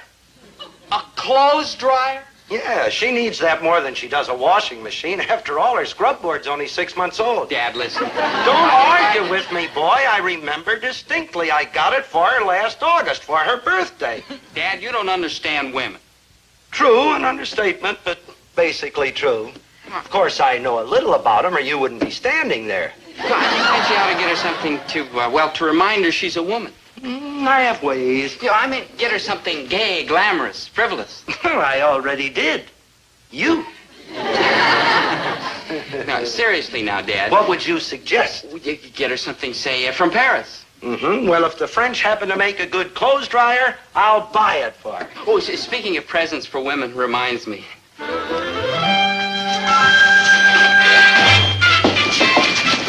No, you don't. That's $5. I need it. I knew what you were up to. You'll ruin my romance. I promised my girl.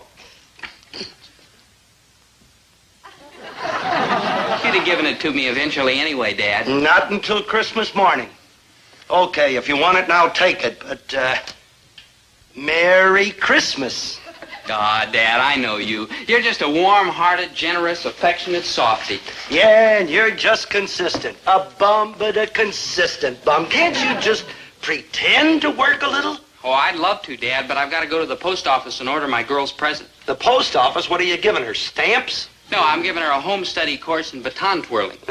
What? It comes in the mail. It teaches her all about baton twirling. You had the nerve to criticize me and the present I was going to give your mother, and you are going to give some girl a home course in baton twirling? It's what she wants. Well, a dryer is what your mother wants. You're not going to do it. Well, there's nothing wrong. Oh, there isn't? I've seen those drum majorettes with their shorts up to there. Well, that's nothing. It's practically nothing. Well, I promised her. I'm only making the first payment. I promised. This is the only girl I ever really loved. You may be ruining the whole future of she who may become your daughter-in-law. That does it. I'm not going to have any baton twirler for a daughter-in-law. Okay. Okay. But when they strap you in that jacket, don't tell them I'm your father. Bye, Dad. I got to kill that boy. I just got to. Well, that was my contribution, I'm sorry to say. And on top of me, my brother Davy, home from college, he really gave Dad a shock. You mean you don't want any Christmas money? That's right, Dad. Not a single red cent. I don't have a girl to give a present to, and I'm spending my whole vacation with Randy Macon. Randy Macon. Is that the Macons of Macon Falls? Yes, old Dad. We go first class. Yeah, you meet some pretty fancy guys up Nothing there at too college. good for the son of Herbert T. Gillis. That's right. Well, you certainly won't need dough up there. Those people got money they haven't even counted yet. Those old the big estate, dollars. the mill, the foundry, the whole town. No coach flight, strictly extra What's the fare. matter? Something wrong with your arm? Dad, that's the way we were in the college. Oh. Well, don't you think you ought to have a couple of bucks in your pocket anyway? What for, Dad? They won't let me spend a dime. Oh, you're a good boy, Davy, and a comfort to your old man. Maybe I ought to have a little something to tip the servants. Sure. How about $3, $4? 50. Yeah, you got to tip the... 50? Dad, the butler, the chauffeur, the upstairs maid. $50? Dad, you don't want people saying the son of Herbert T. Gillis is chintzy. Let him say. $50 for tips? Dad, like I said, the butler, the chauffeur... I know, the attic maid, the cellar maid, the doorman, the stable boy. You sure they don't have their own private chimney sweep? Funny, Dad. Not $50 funny. Oh, Dad, I know you. You're nothing but a generous, warm-hearted, affectionate old softy. Yeah, and I've heard that, too. Okay. Here, from your generous, warm-hearted, affectionate old softy, soft-headed dad. Thank you, Dad. Incidentally, if that butler gets out of line, give me a call. For tips like that, I'll buttle all over the joint. You kill me. I could always swear he asked me to.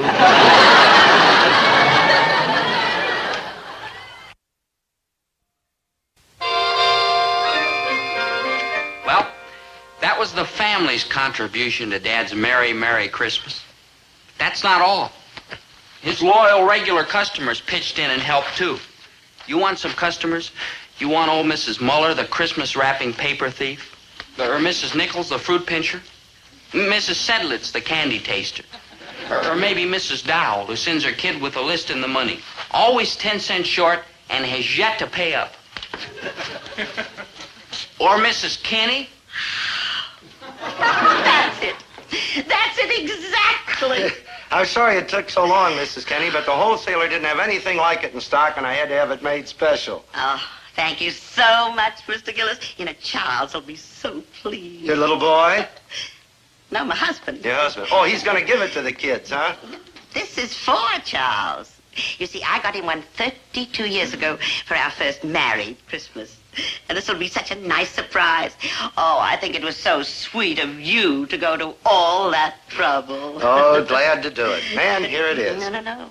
I can't hide a thing around that house at Christmas time. That's right. Kids will snoop out anything. No. Charles. Your husband? Do you know what I always say? I always say that a man is just a fat, bald boy. So you keep the cane and deliver it on Christmas Eve. But you better make it after 11 o'clock. After 11 o'clock at night on Christmas Eve? Charles always stays up for the late news. All right, Mrs. Kenny, and I'll just put the $3 on your bill.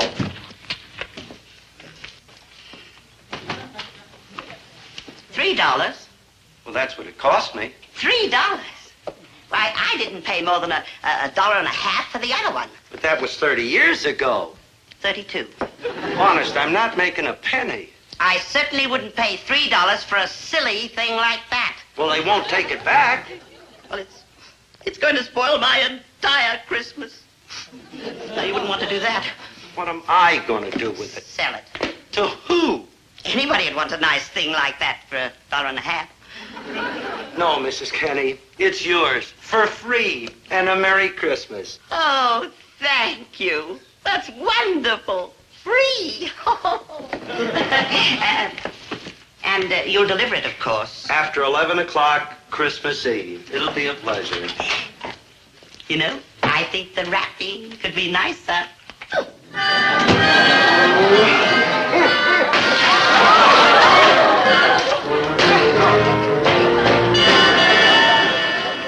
that's people. Sometimes it makes me wonder if I really want to grow up and be one.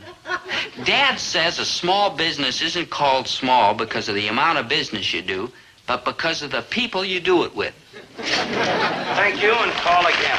And honest, that scale was checked just yesterday morning. Like hi. Like Merry Christmas? Like Merry Christmas, and what do you want, Maynard? This is my dad's Christmas present, and I want to hide it here so he won't find it. Hide it? From the way it smells, you ought to bury it. I got it at the Army Surplus store. My dad likes hunting and fishing up at the lake, and I got a good buy. What is it?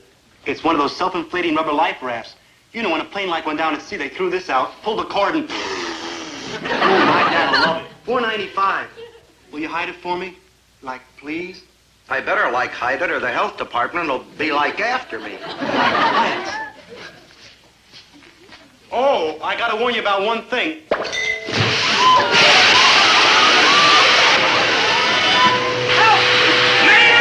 Yeah, that's the thing.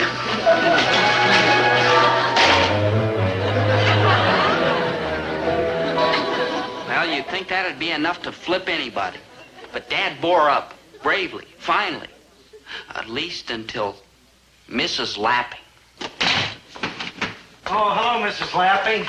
I'll be with you in a minute. I got a rush order to get out here. I promised to fill it right away. Well, it seems the customer who's here should get the consideration of one who asked you to deliver. All right, Mrs. Lapping, is there something I can get you right away? What is it? It's my cousin Pearl. Huh? My cousin Pearl. You should know her. She visited me once in 45. Oh, yeah, it's very nice. What is it you want? Pearl's sick. Oh, well, how about some soup? Soup would be nice. No, she isn't sick there. It's been back here and around in there. She's doctoring, but don't seem to do her any good. The doctor says it's neurology, but I know better. Yeah. Well, maybe I could be filling this order while you tell me all about it, huh? Well, you'd better put this turkey in the freezer. It might spoil. I thought it. Turkey? Mm-hmm. I bought it here. Yeah, last June when I had a special price on them. What's wrong with it? What's wrong with Pearl? It's back? I knew you weren't listening. Pearl has this back condition, and she wants to go with Adam and drive up to Sellersville and pick up my sister, Opal. She's married to a Dumfries. I know, Mrs. Lapping, but... Adam's Pearl's brother. He never married, and she never married either. I see. And that's what's wrong with her back. I know. She's always waiting on that man hand and foot. He's so lazy, why, he wouldn't turn his hand a mite. I know, Mrs. Lapping, but... And that's why I'm returning the turkey. And that's what I don't understand. Won't listen, will you? Because of Pearl's back condition, they are not coming to my house for Christmas dinner. We are going there. But you can't refreeze a turkey. I know that. That's why I'm returning it. But I can't refreeze it either. I bought it here. I know you did, and you paid for it, and it is yours.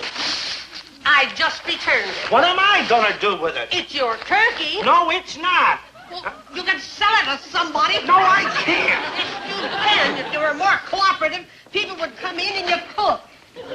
What I mean is that everybody already has their turkey. Is that my fault? Is Cousin Pearl's back my fault?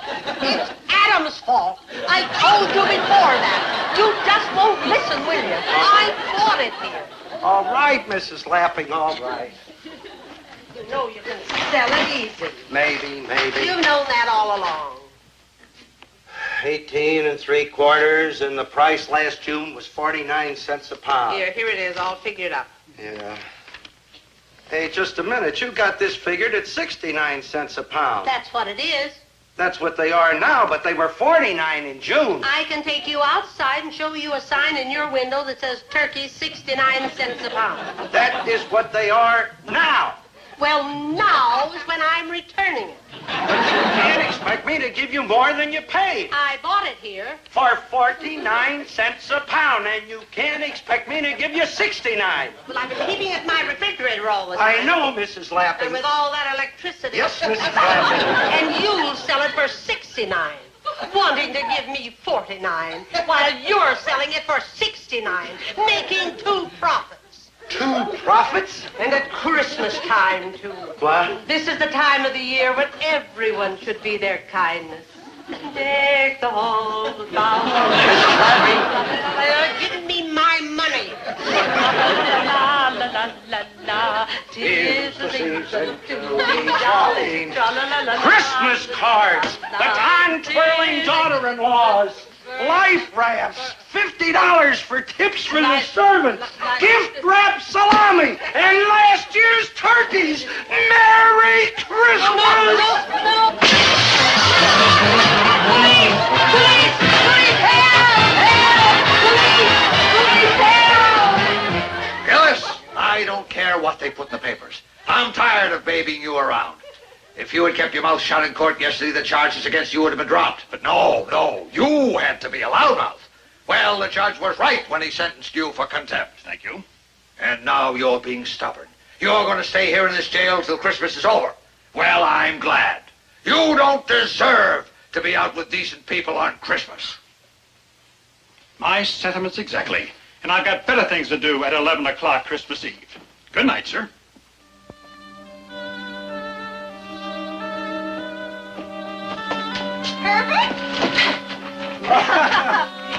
Hey, I didn't want you all coming down to a place like this. We brought you Christmas dinner, Dad. Yeah, and a tree. Naturally, we're all going to spend Christmas together, no matter where. Yeah. Well, you were supposed to go to a dance tonight. Shouldn't you be up and making falls? They gave all that up to help me in the store.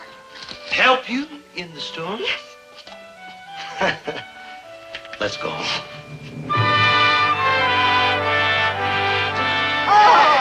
Hey, Merry Christmas, huh? Yeah.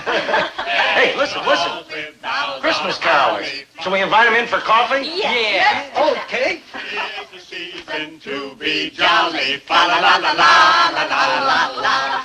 Don we now our gay apparel, fa la la la la la la la. Sing an ancient Christmas carol, fa la la la la la la la.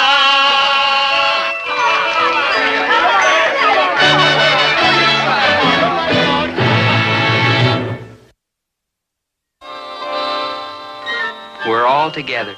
So it's going to be a Merry Christmas after all. And the same to you.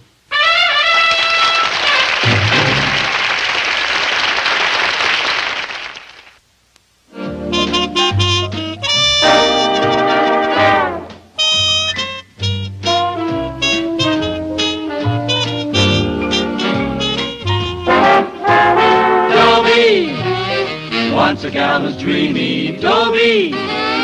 Once a gal was creamy, Dobie. Once a gal to call his own. Is she blonde? Is she tall? Is she dark? Is she small? Is she any kind of dreamboat at all? No matter, he's hers and hers alone. 'Cause Dobie has to have a girl to call his own. Once a gal was dreamy, Dobie. Once a gal was creamy, Dobie. Once a gal to call his own. Is she blonde? Is she tall? Is she dark? Is she small? Is she any kind of dreamboat at all? No matter, he's hers and hers alone.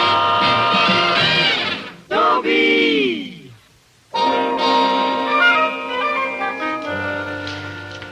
I've got a girl named Thalia Mininger and a father named Herbert Gillis. A money-mad girl and a money-mad father. She gets mad when I don't have any, and he gets mad when I ask for any. The only solution is to go to work. But that's no solution. Now I don't have anything against work, mind you. I just figure, why deprive somebody who really loves it? But somehow or another, I've got to get some money because next week is the junior prom, which is only the most important event of our high school career is all. But how can I get Thalia to go with me? Maybe if I kind of took her by surprise, swept her off her feet. You know. Thalia, I just had a great idea. Guess what? No. You won't guess? No, I won't go to the junior prom with you. Very well, Thalia. The answer is no, just say so. I just did. I mean, all you have to do is say no, and I'll drop the subject.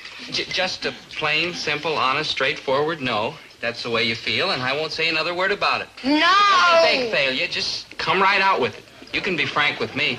I love you. Look, don't bring me posies when it's shoesies that I need. Thalia. Huh? What's that mean? Love doesn't butter any parsnips. Oh. What's that mean?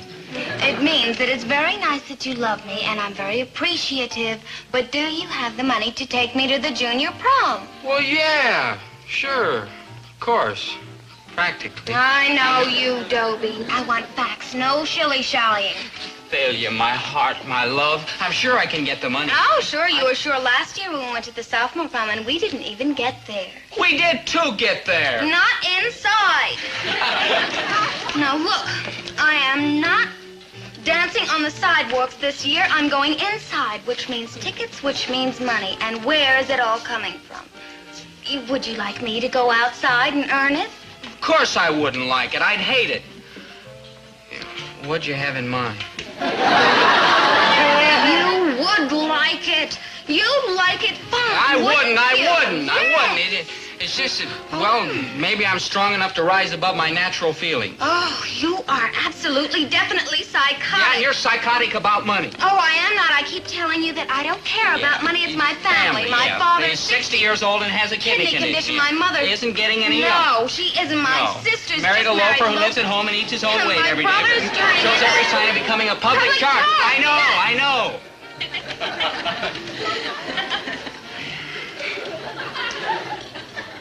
Tell me this. Have you already got a date for the junior prom? Well, no. Getting kind of late, isn't it? Is it? Where are you going to get a date this late?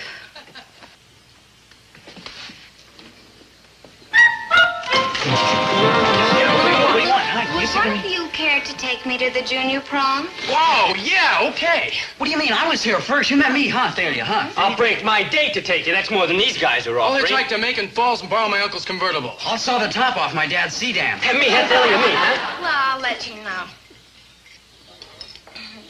Bye.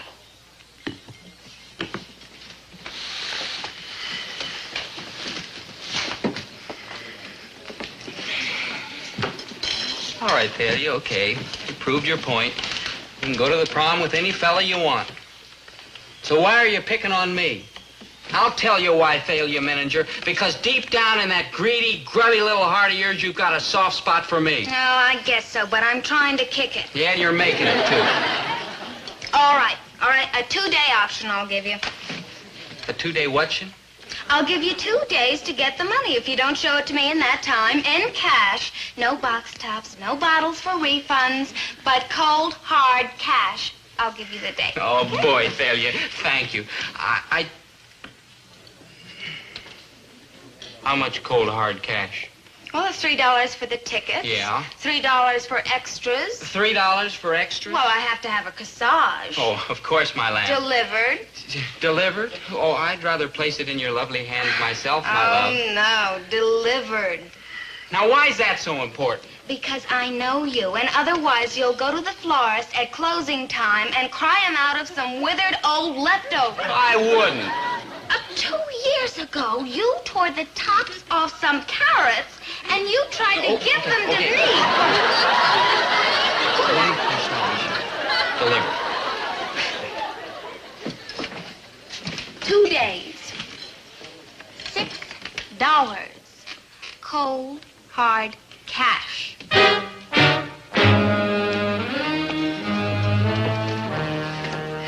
don't know how cold they'll be, but they're sure gonna be hard.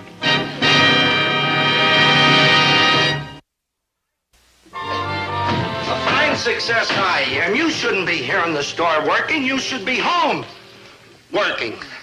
Oh, anyway, Dobie should be doing this. Now, dear, he'll be here any minute now. He's probably getting a book at the library. Library? The only book he wants to get his hands on is my bank book. Dobie's not lazy. Why, I bet he's no different than you were at his age. Handsome, full of dreams, and today you're a success, in my eyes.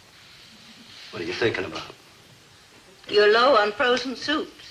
Hey, that reminds me of an item I think would sell real good. Of course, Dobie will have to help me, see? Now, he just lays down here in the freezer. There's a great demand for frozen bum. Herbert Gillis, if you don't stop talking that way about your own... I'm sorry. Dobie's all right, I guess. It's just that I... Don't cry, please, Winnie. Well, maybe if you'd be nicer to him and not snap and bark and growl and snarl. I sound like a zoo. Teenagers need love and understanding. What about teenagers' fathers? Oh, that lecture that I went to. You couldn't go that night. Your feet hurt. Well, it was all about the father-son relationship. You see, a child is ambivalent. What does that mean? Lazy? Herbert. It means... Well, I don't know exactly. But the man said that it was very important, and it's up to the father to overcome it. Oh, Please, Herbert. You're right, Winnie.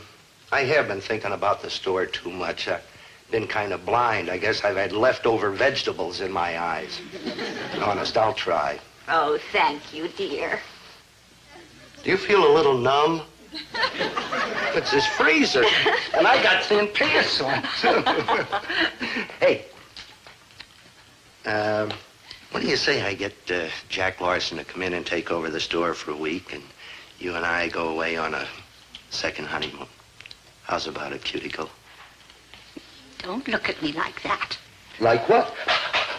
Like what? Like a beautiful tiger.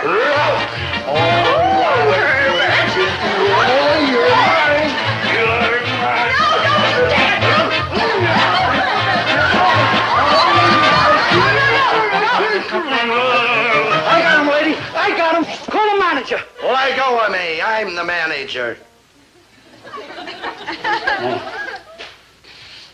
She. You must be nuts making passes at the customer. He's my husband. Oh, I'm sorry. Go right ahead. Hey, where are you from? Universal Imports. I'm new on the route, so I ain't up on all the patients in the sanitarium. Funny. Oh, Polish imported hams. It's about time. They were due a month ago. They're scarce. A lot of the pigs ain't trying. Thanks, Casanova. His own wife. What'll they think of next? Hello, dear. Sorry I'm late, Mom. Is Dad sore? Oh, of course not. He realizes it must have been important business. What's her name? Thalia. Oh, she's the end, Mom. Fine. Your father's in the back. Mom, how can I get $6 fast? Fast? The junior prom. If I could take Thalia, I'd be set with her for life. $6? Maybe your father... Oh, no, he'd kill me if I asked him. I just asked Thalia. For $6? Oh, no, to go with me to the prom. She said it'd be unfair for her to say yes until I could show her I had the money. Why does she have to see the money? Well, because if she says yes to me and I wash out, she's stranded. Oh, she sounds very practical. Oh, she is. She even made suggestions how I could earn some money. Babysit for her aunt, wash her uncle's car, and she's giving me a week's option before she definitely decides to go with someone else. Boy, she's full of faith. I never owned $6. Maybe your father will help you. Surely you jest. Wait here. Here? Dobie's here. I'll go like the cash register. Remember your promise. Love, understanding, companionship. Please? Okay, Winnie, I'll do my best.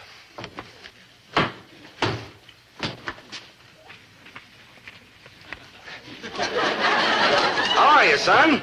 Well, I'm okay. No, I mean, how are you? You got any problems? Anything I can do? Well, I do have one problem. Money. Money? Money's no problem where there's love. How much do you need? $1? $1.25? No, sir. 6. 6? I love you too much to spoil you rotten, son. Would you work for it? Oh, sure, Dad, but I wouldn't feel right making my father pay. Why not? If I hire a strange boy, I have to pay him. You're hired. 75 cents an hour. A strange boy gets $1 an hour. Like I said, he's a strange boy. Just a joke. 75 is fine. $1 and that's final. Oh, geez, thanks, Dad. Really, now I won't have to babysit. If there's one thing I hate, it's to burp babies. Gosh, in 6 hours, Thalia's all mine. I'm proud of my 2 boys. You know me, Winnie. I growl a lot, but you know that old saying. An empty kettle makes the most noise?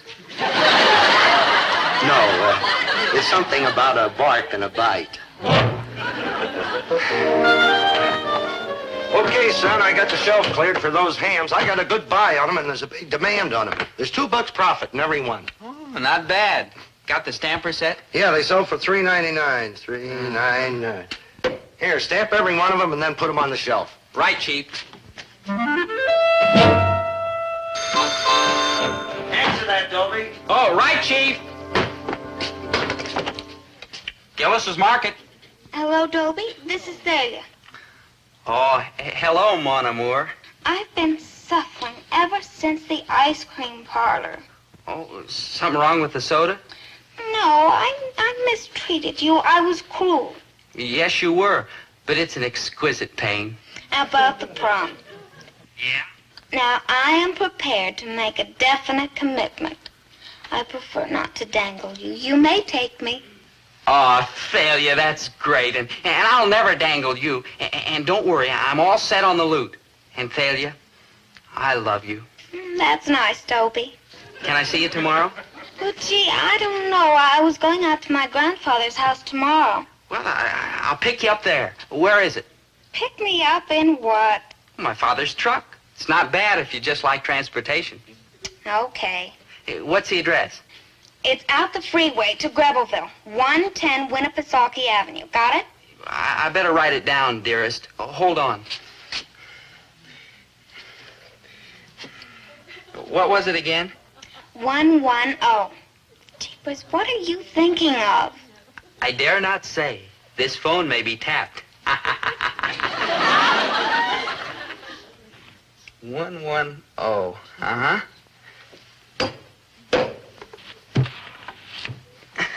110, right? Check. Now pick me up tomorrow, say 4:30-ish. Until then, Thalia. Goodbye. Yeah, arrivederci, meine Bublitsky. Yeah.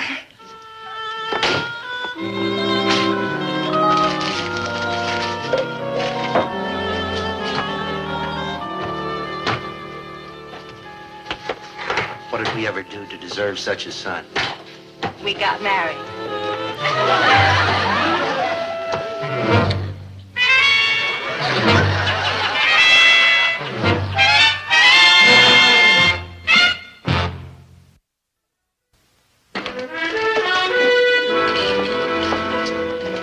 Are those imported hams? Yes, Thalia.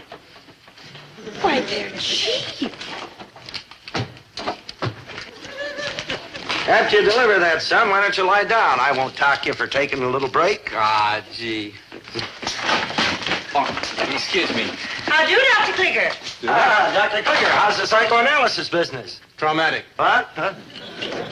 Oh, how are you, Mrs. Morris? Oh, fine, Mr. Gillis. Busy as a bee. Yeah, raising a big family, 35. And being married to a district attorney, so much entertainment. He's a very good one, too. The newspapers are calling him hard as nails, Morris. That's what we need. 110. 110. 110. Oh. Oh. He's starting a campaign to protect the housewife Mrs. Morris, against dishonest merchants. why don't you just take one of these? Try it. Oh, I know the brand, Mr. Gillis. It's delicious. But 110, why, it's usually over $3. $3.99. How do you do it? Volume. Well, you deliver all this, if you will, please, and put it on my bill.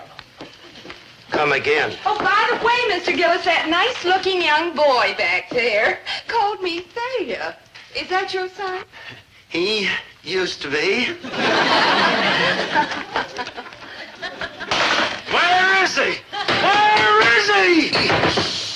Dr. Clicker's back there. I gotta kill that boy. Now, Herbert. $3.99, I said. $3.99, and I had to sell him for $1.10. He's just stamped me into bankruptcy. Wait till I get my hands on him. Don't you dare touch him. He's my son, too. I'll only kill my half. All right. So he made a little mistake. All these years you've been picking on him.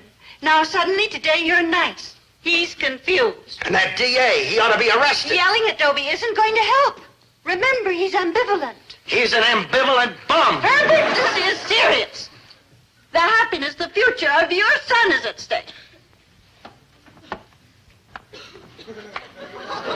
Don't you think you ought to get some professional advice? Like what? Like Dr. Clicker. After all, he's a psychiatrist, and he understands the problems of children. Do you mean you think that... No. It's worth a try. The happiness of this whole family depends upon your understanding your own child. Make an appointment. Go to his office. His office? Those guys charge a fortune. Why go to his office when I can get it here for free? Anything I can do to help, Doctor? No, thanks. I'm doing fine, thank you. Nice day, isn't it? You've got us adjusted to it. Here, when he checked these things out. I guess that's kind of interesting work you do, huh, Doctor? Well, I enjoy it. Say, I heard of a case recently. A Lulu. Now, I don't know the people personally, you understand, but a 17-year-old boy. Uh-huh. He's driving his father nuts. Disturbing the father. In what way? Every way. What's the cure? Impossible to tell without a great many more facts. Many possibilities. The psyche is a mysterious, uncharted wilderness, full of Drives, fears, frustrations. Personally, I think the kid hates his father, else why would he try to destroy him? Oh, he may think he hates his father. Resentment of his father's more important place in the adult world. Jealousy of the father-mother relationship. Not unusual. So, what's the cure? Well, who knows? Occasionally, if a child voices hatred, actually admits it without shame, it often helps, removes guilt from the boy. Do you mean to say if I get Dobie to admit, that is, if this father gets this kid to admit that he hates him, that'll solve everything? Quite possibly. At least it's worth a try. But how are you going to get a kid to admit he hates his father, especially when the kid's a coward? That is the goal of psychotherapy. Keeping the boy on the couch until he admits it. Thanks, Doc. That'll be $20.75, Doc. Here's the 75 cents. That makes us even. Huh? My fee for professional consultation is $20. Professional consult? We were just gabbing. That's my business, gabbing. You sell groceries, I sell 30 years of research. Goodbye. You and your ideas.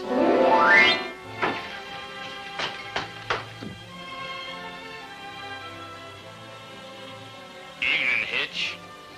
Pretty quiet out there. Yeah. Too quiet.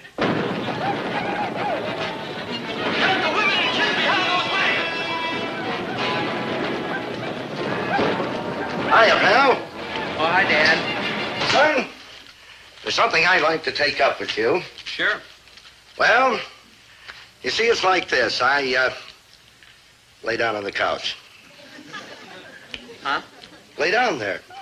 Well, I'm not tired, Dad. Well, I am, so humor me, huh? Now get over and lay down on the couch like I told you.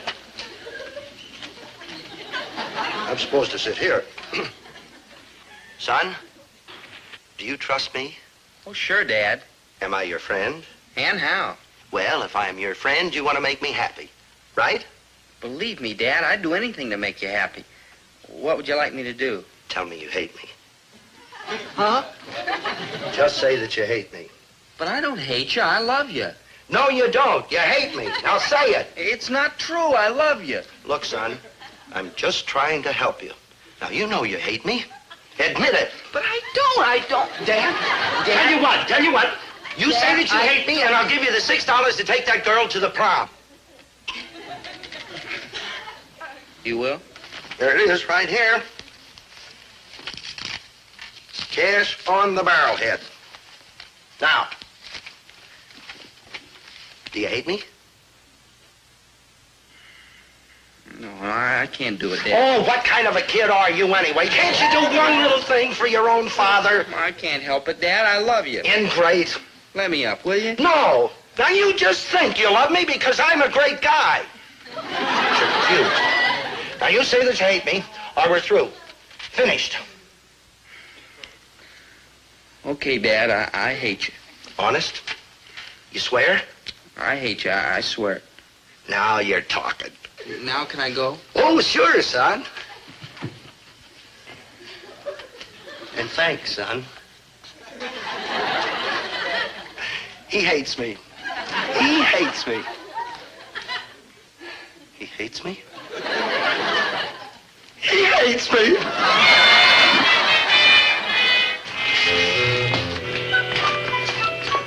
Oh, hi, Dad. Good old Dad. Dad? Never mind the good old dad stuff. Let's keep it honest. You hate me. What's the use of kidding? Dad, I keep telling you. Forget it. It's clean, it's honest, it's open. You hate me, that's all. Here's a little something for you, Dad. What, a bomb? Open it.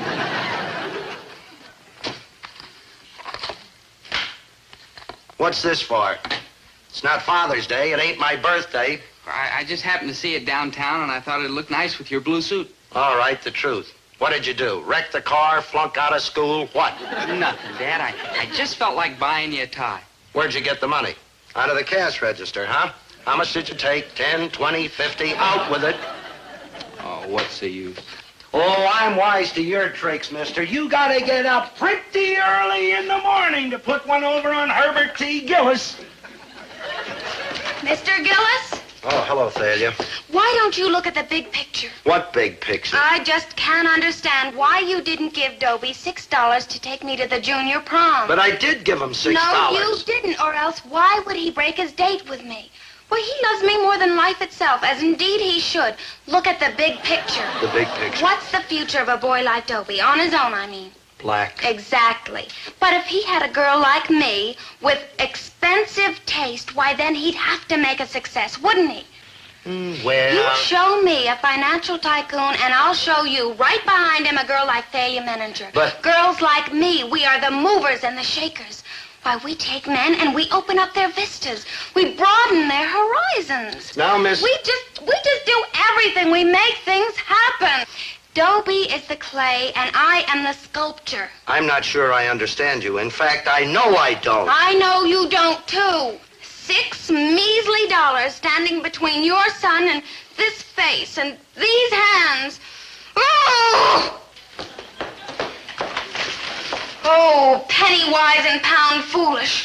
Oh, misguided man. But I tell you, I did give him this $6. I'm gonna kill that kid. I'll strangle him with his own necktie. Ooh, ooh, ooh. Winnie! Winnie! He loves me! Dobie loves me!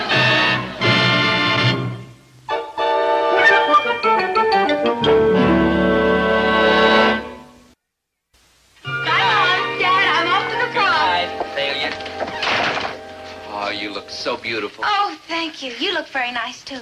I love that tie. It's my father's. He let me wear it. It's very nice. Here's your corsage. Oh, I've already got one. From who? Your father sent it to me. Oh. You know, he's not such a bad guy. For a father, I mean. Come, madame. Your carriage awaits.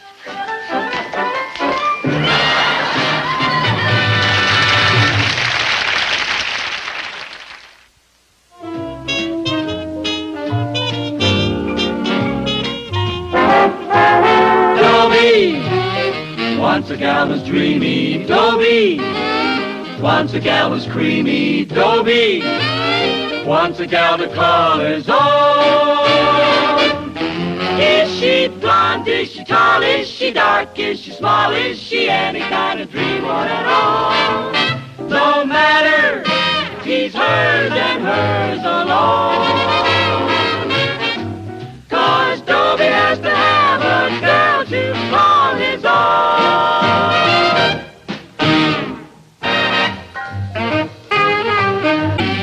Once a gal was dreamy, Dobie. Once a gal was creamy, Dobie. Once a gal to call his own. Is she blonde? Is she tall? Is she dark? Is she small? Is she any kind of dreamboat at all? No matter, he's hers and hers alone. Dobie.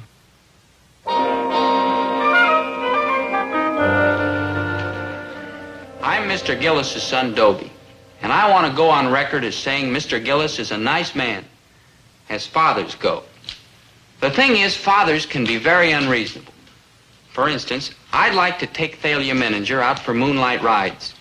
He says I'm too young to have a car. I say, if you're old enough to park, you're old enough to have a car. Fathers. Where do they pick up these ideas? Must be the other parents they run around with. And this latest thing he's come up with. Here I'm trying to impress Thalia Menninger, and he wants us to take in a boarder. A boarder.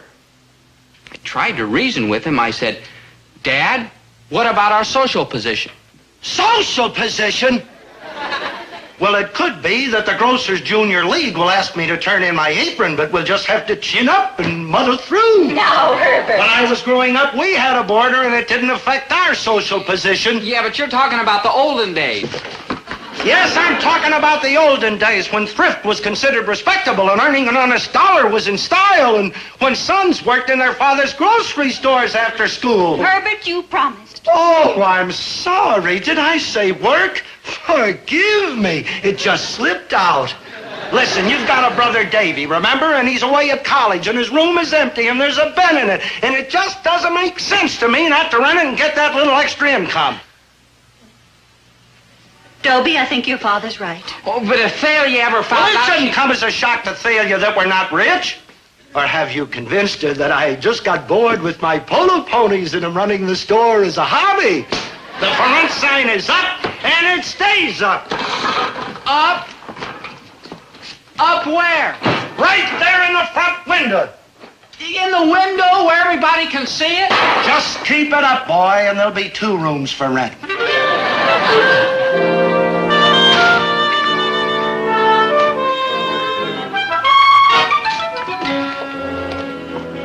Hi, Dobie. Hi, Thalia. Yeah, just thought I'd rest. A little tired. Oh, did you rent the room yet? Huh? Did you rent the room? How'd you know? I saw the sign, silly. I walked past it a little while ago. Oh, well, let me explain. I think You it's see, a wonderful when idea.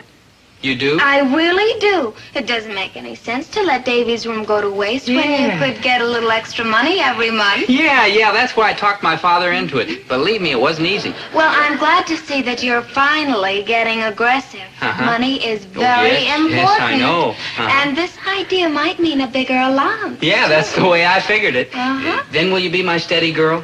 I'll consider it. Yeah, well, keep in mind that this is only one of my ideas, you know. I've got a lot of schemes to get money. We might even be able to get married. Oh, you'd have to be able to afford a car. Oh, naturally. I couldn't think of marrying a man without a car. But where would you hang the just married sign? Boy, are you kooky. Well, I better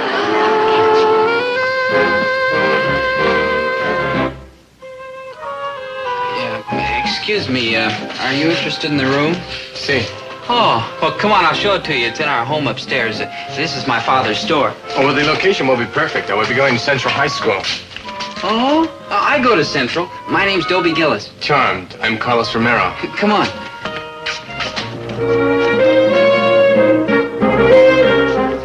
Take your grubby little hands off the sign. We're renting that room. We already did. Dad, meet our new boarder, Carlos Romero. Carlos, this is my father. I'm much honored, senor. I was looking at the sign, and your son took me up and showed me the room. I find it mucho satisfactory. Oh, well, fine. We're asking $10 a week. $10? That's most reasonable. Say, by the way, are you going to be, if you and your mother will pardon the expression, working around here? No, senor. I'll be going to Central High School. Your son tells me he studies there, too. Well, he goes there.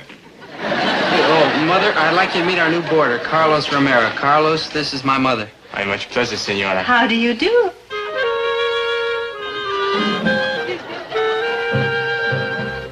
It is difficult to believe that one so young could have a son Dobie's age. My, how sweet. I'd like to pay my rent in advance. Oh, he couldn't think of taking any money. You know, Carlos is from Buenos Aires, and his father's a general. A general? Generalissimo Sebastian Romero. Yeah, that's it. Yeah, he's here as a military observer for those maneuvers they're having out at the Army base. Well, it's an honor to have you staying with us. The honor is mine. I was planning to stay at a hotel, but then I thought my first visit to this country, what better way to learn about America than to live with an American family? And he picked us. We were the ones with the for rent sign. If it is all right, may I get my bags and move in this afternoon to them? Of course. Yeah, I'll help you. And we can drop by the malt shop and meet some of the gang. Thank you, I would like to.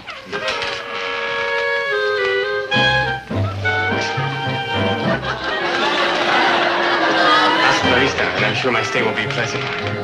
See you later.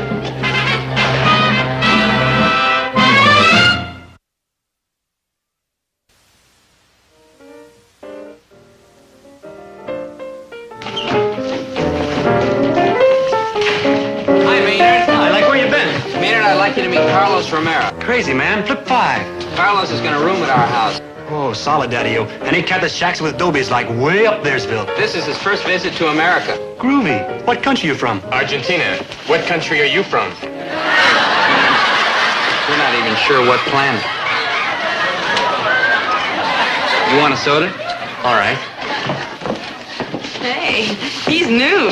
Where's he been hiding? Boy, if he's on the menu, that's for me. Hi, Dobie. Oh, hi, Thalia. I'd like you to meet our new boarder, Carlos Romero. This is Thalia Menninger, Pamela Knight, Mary Ann Hathaway. Hi. Charmed. Delighted. Pleasure. Hey, dig this cat. He thinks they like popsicles. The kissing of the lovely senorita's hand is the custom where I come from, Buenos Aires. Buenos Aires? Why, our class just did a report on Argentina. Yes, it was discovered by Juan Diaz de Solis. It has a democratic form of government, and voting is compulsory. Its chief exports are meat and cattle. The monetary unit of Argentina is the peso. 5.56 pesos is equivalent to $1. I hear it's a beautiful country. See, a most beautiful country. The green valleys, the picturesque mountain trails of the Misiones Range. The Misiones Range is also noted for its vast deposits of silver and gold. Buenos Aires is unsurpassed in its architectural beauty. It is true. The historic cathedrals, the classic elegance of the Quilon Theater, the majestic Plaza del Congreso. Oh, not to mention the breathtaking beauty of Argentina's first national bank. Have you ever visited the bank? See, many times. My father, the Generalissimo, is one of its directors. A bank director? General? Oh, how nice. Carlos, we'd better go get your luggage. About a little bit. We have not even had our supper. I don't think it's a good idea carrying bags on a full stomach. Adios, senor. This has been mucho charming. A substitution. Maynard now kissing for Carlos.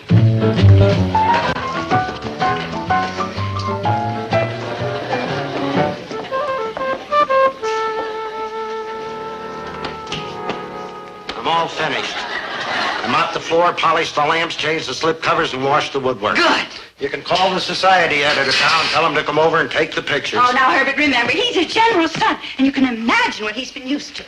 Well, this is just a suggestion, but we could take out the bathtub and put in a waterfall. That must be Carlos now. Here, I'll put these away. And will you answer the door? Yeah, I'll tell him it's the maid's day off.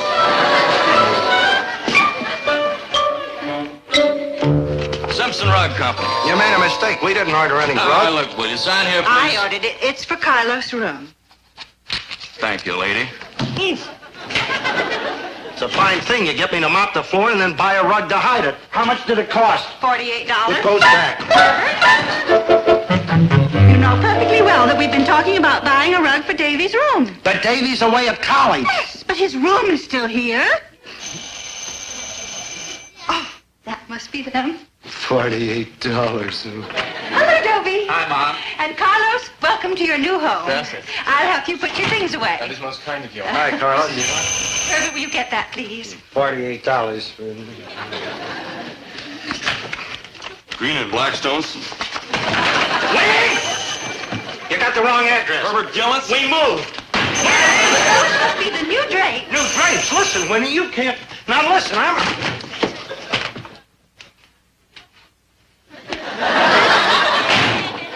Don't you love the color? It's a very pretty green. Winifred, how much did you pay for him? I got him on sale. How much? I charged him How much, Winnie? $18 Oh. a month. What? $18 a month for only 6 months. You won't even feel it. I'm numb already. Herbert, there's no reason to carry on like you say. With this new boarder, we have extra income every week. I'm beginning to think I can't afford this extra income. They're going right back to bolt that door. Hello, Hi, how are you? Hello, Mr. Gillis. Anything wrong? You look kind of green. I'm trying to blend in with the new drapes. Well, I hope you're better soon. Thank you. Oh, I certainly envy you, Mrs. Gillis, having Carlos living here. He is charming, isn't Oh, so polite, so gallant. he? You never knew Rudolph Valentino, did you, dear? No. Rudolph and Carlos, they're the same type. Why aren't American men like that? Oh! Dobie? Dad's here to see you. Oh, hi, Thalia. Hi, Dobie. Buenos dias, Carlos. A pleasure seeing you again, Thalia. Yeah, sure, a big surprise having you drop in on me like this, Thalia. It's always nice to see you. Uh-huh. Dobie. Oh, there was something I wanted to ask excuse me. you. Oh? Oh, Carlos. Oh, what have you got there? Oh, some pictures I was showing Dobie there Yeah, of my what father. was it you wanted to ask me, Thalia? Oh, I'd love to see them, may I? Thalia, what was it you wanted to ask me? My, is he handsome. You look just like him. Same features, a chin, a nose, and eyes. I have my father's eyes, and he has 20/20 vision. Here's one of my father in his uniform. Oh, look at all those medals. Are they real gold? See. Would you like to see a picture of my father in his uniform? He's a moose. Oh, I sure would like to meet the Generalissimo. Failure? Oh, hi, Dobie. Hi. What was it you wanted to ask me? What? Ask me, you came here. Oh, yes, about tonight. Yeah. Would you like it if we went out? Oh, I sure would. We could make it a foursome and show Carlos around. Yeah, say, that's a good idea. Say, I wonder who we ought to get. Pamela, Marianne? Oh, well, you can bring anyone you like. I'm sure it'll be all right with us.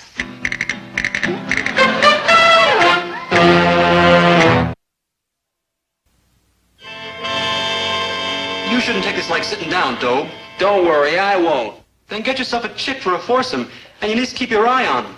You think I'd bring another girl when he's got my girl? There's such a thing as my pride. Besides, I called 5 girls, and they all said they were busy. Bet they wouldn't be busy if you were that Carlos character. Yeah, they sure flipped for him. It's that smooching bit. I guess if you want a girl eating out of your hand, you gotta, nibble on hers, you know? Yeah, Latin American Casanova. Hey, maybe when he comes back to take a siesta, we can, work him over and ugly him up. Man, we gotta think of some way to break this thing up with failure. Now think and try to concentrate. Yeah, concentrate. There must be some way to cross up this Carlos. He's gotta have some weakness. Yeah, well, I know one weakness. He ain't hip to the King's English. Ask me what country I come from. Well, it's his first time in America.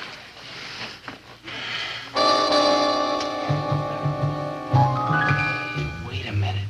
English. He doesn't know the language too well, and tonight he'll be going out on his first date with an American girl. Maynard, I think it's only fitting and proper that we help him. Help him? Yeah. Let me write these words down so I don't forget them. Good idea, Carlos. It's so nice of you to help me this way. Well, after all, it's your first time out with an American girl, and you don't know a lot of the expressions we use. Yeah, like these little pet names we've been giving you. Yeah, things a girl likes to hear from a fella. Yeah. Oh, we almost forgot a real tender one. Creep. Creep? Creep, yeah. That's one that really gets him right here. K-R-E-E-P. Creep. Yo, and here's a good one, Carlos. Tubby. Tubby. Hey, Dobie, remember how that girl went for you when you're in the canoe out in the moonlight and you called her Jughead? Yeah. Jughead? Jughead, yeah. You know, wine comes in a jug. Yeah, like rare wine. And when you say that to a girl, it means... It means, to you, she's intoxicating. Jughead. And if you say, you're strictly for the birds. Oh, that's like a real compliment. Yeah. Strictly for the birds. Well, yeah, you know, birds, love birds, like billing and cooing. I'd better get ready now. Yo, wait, and this is very important, Carlos. A fella never offers to pay a check for a girl. She has to pay her own share. Oh, that is very strange. Well, yeah, if you pay for a girl, what are people going to think? Carlos, you know. Isn't cricket. Oh. Well, I have to meet Day at the mall shop. But with all this help you have given me, like you say, I should flip her.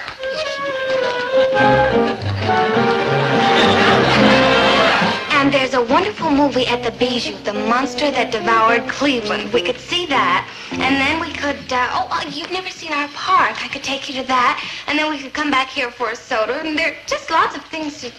Carlos, why are you staring at me like that? Tell me, has anybody ever called you Jughead? Jughead? Forgive me, Tubby. It just slipped out. Tubby! We Latin Americans, it is our way. When we feel something, we come right out and say it. That'll be 20 cents, please. Here's my 10 cents. Here's my 10 cents. See ya? Well, if you're ready, creep, shall we leave? Jughead. Tubby. I should not call you like that. Oh, with that cute accent of yours, you could call me anything. Just as long as you keep calling. But about that check, Carlos, that wasn't very nice. Not very nice? No, I'm showing you around. You're my guest. You should have let me pay the whole thing. You're a real slob. Let us go. I have a feeling this will be a very crummy evening. How about that? She liked it. What are we gonna do now? I don't know. How can you fight a guy with an accent like that? He comes here from South America and takes over. He could have any girl he wants. If I were in his country, things would be different. I'd be the one with the accent. If my father was a general and was rich, things would be the other way around.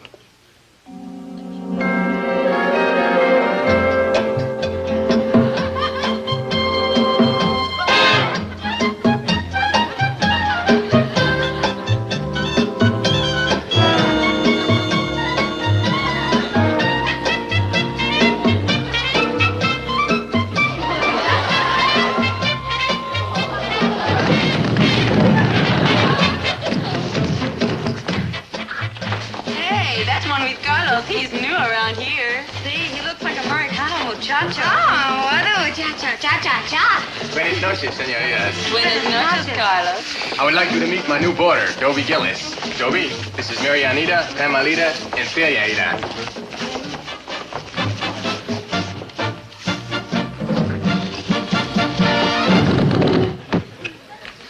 Oh, gracias.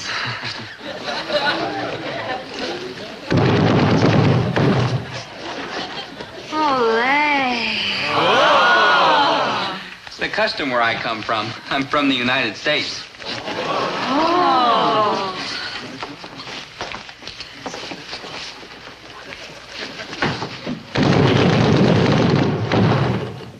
Olé! Yankee, don't go home. Don't worry, I won't. Oh, that kiss. It is like a kiss of fire. It sets my heart aflame. Dig that loco Americano. He's like a walking hot tamale. Oh, kiss me again. Well, you'll have to make an appointment. Let's see now. I can see you for a kiss a week from now. Yeah, be here at 3 o'clock, all puckered up. Oh, you have the cutest accent. He does not say kiss. He say kiss.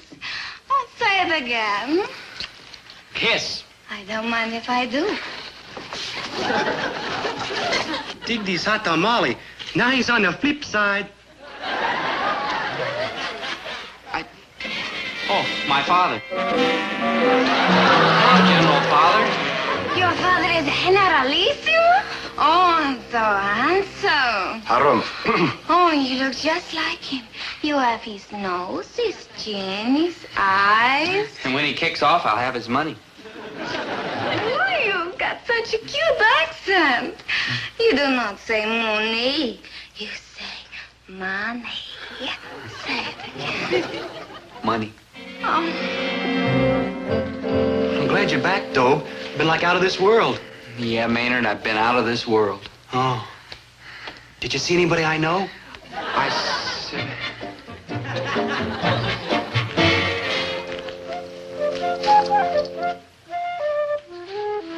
Son, is this where you come to think things out when something bugs you? Yeah, Dad. Mind if I join you? No, go right ahead. $48 for a new rug, $108 for drapes. Now she wants to wallpaper his room. Says that new wallpaper will make the room look larger. Personally, it'd look a lot larger to me without him in it. As if this spending spree wasn't enough, now she's on an etiquette kick. Carlos gets up when she comes into a room. I gotta get up when she comes into a room. Carlos wears a coat and tie to dinner. I gotta wear a coat and tie to dinner. Everything's getting so fancy. Next thing, she'll want me to starch my apron. No doubt about it, son, our good neighbor from the south has got to go. South. Well, there's nothing we can do, Dad, especially with the way Mom feels about him. You're right. And this afternoon, he's bringing his father over. Once the Generalissimo starts kissing your mother's hand, you'll never get rid of Carlos, and I'll never get rid of the Generalissimo.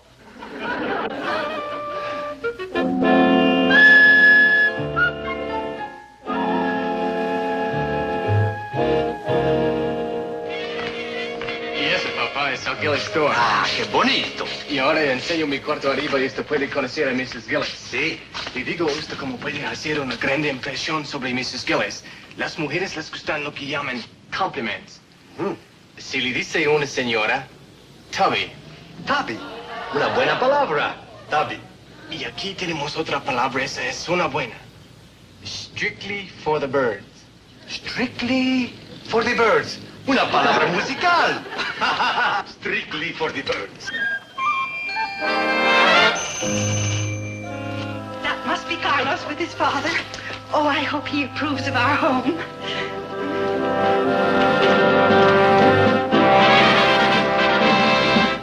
Father, may I present Mrs. Gillis? I am very honored, Generalissimo. And this is Dobie Gillis. How do you do? My father has an appointment and can only stay a minute, but I wanted him to meet you and to see where I'm living. Oh, how nice. So this is my son's lodgings. Strictly for the birds. Well, if you don't mind, creep, I'll go and see my son's room.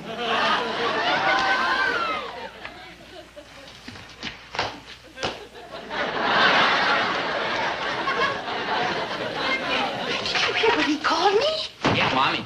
He called you a creep. Creep? And did you hear what he said about our house? Yeah, he thinks it's strictly for the birds. I've seen my son's room.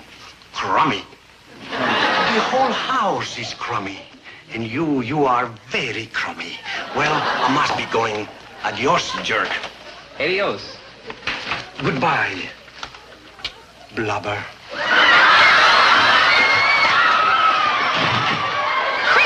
Blubber? You jerk. Jerk. Well, if that's the way he feels about our home and about us, then I don't want his son staying here anymore. And the sooner he gets his things out, the better. You're right, Mom. I'll go tell Carlos. And I have a few things to say to his father, too. Now, Dobie, don't lose your temper and hit him. Hit him, I could kiss him. Yeah, and you should have seen Mom's face when he called her blubber. What did you tell Carlos and his father? Well, I just told him Davy was coming back from college and we needed the room. Yes, sir, I've really been using my head lately. And I think I deserve some kind of reward. Dad, I'd like to tell Thalia that you raised my allowance. Well, you can tell Thalia that, son. Aw, gee, thanks, Dad. What do I care if you lie to her?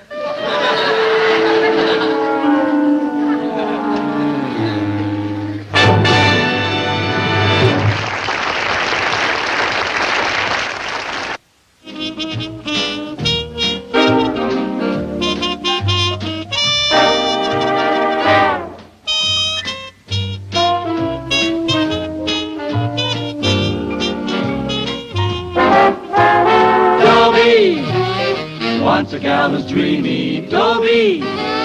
Once a gal was creamy, Dobie. Once a gal to call his own.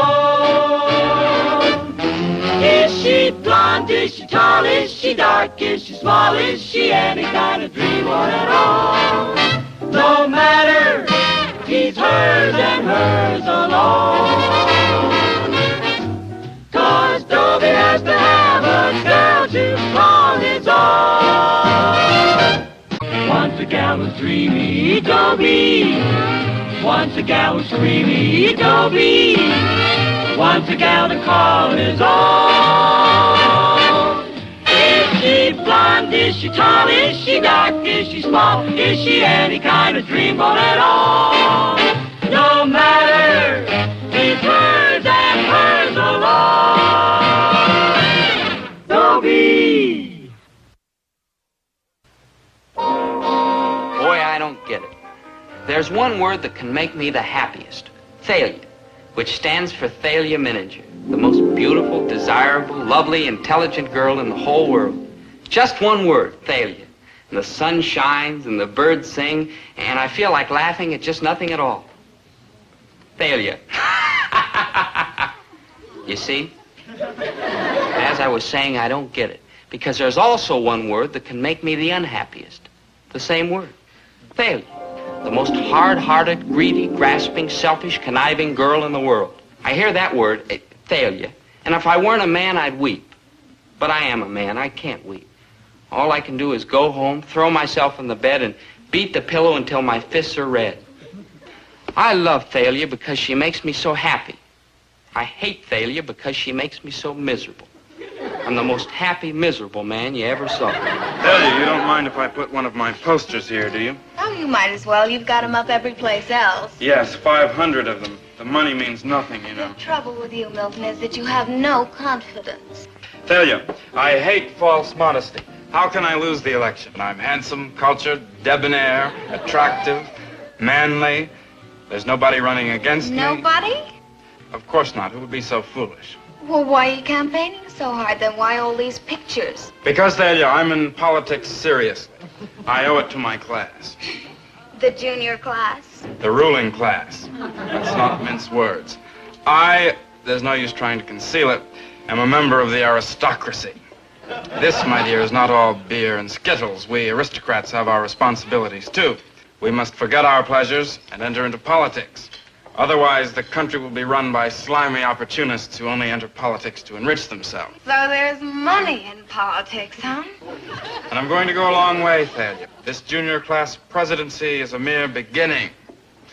Finger exercise, so to speak. I'm going onward and upward. You're going nowhere, Milton. I beg your pardon. You cannot win the election. And why, pray not? I'm handsome, cultured, debonair. You're attractive, manly. Exactly. That's my point. You're perfect. Oh, I wouldn't say that. However, you may be right. Yes, you're perfect. Too perfect. And people don't vote for perfect people. Oh? And what kind of people do people vote for? Well, they vote for people who act like people.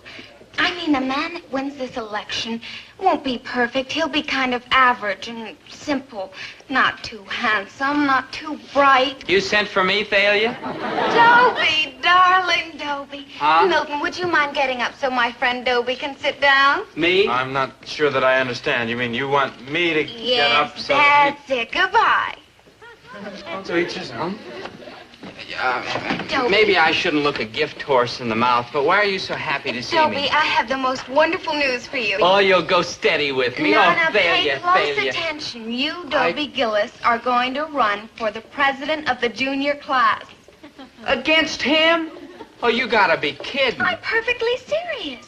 You're going to run against Milton for the junior class presidency, and you're going to win. Oh, no, I'm not making a fool out of myself. Nobody'd vote for Now, me. stop arguing with me. I'm smarter, sharper, brighter, and deeper than you'll ever be. True. And I tell you, the way I've got it figured, you can't lose. Oh, come on.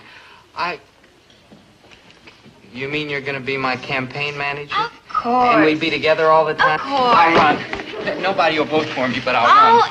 everybody will vote for you, and this is just the beginning. Yeah. Think junior class presidency. Yeah. Oh, look at the big picture. I just did, and that's why I'm not gonna win. Oh, you'll win. You know why? I swear I don't. Because you're a man of the people, and that's what people vote for, people. They do? And just think, a few years from now, city council. Me? And then mayor. Me? And then governor. Me. And then senator. Oh.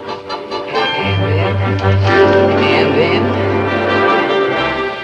I do solemnly swear to uphold and defend the Constitution of the United States of America.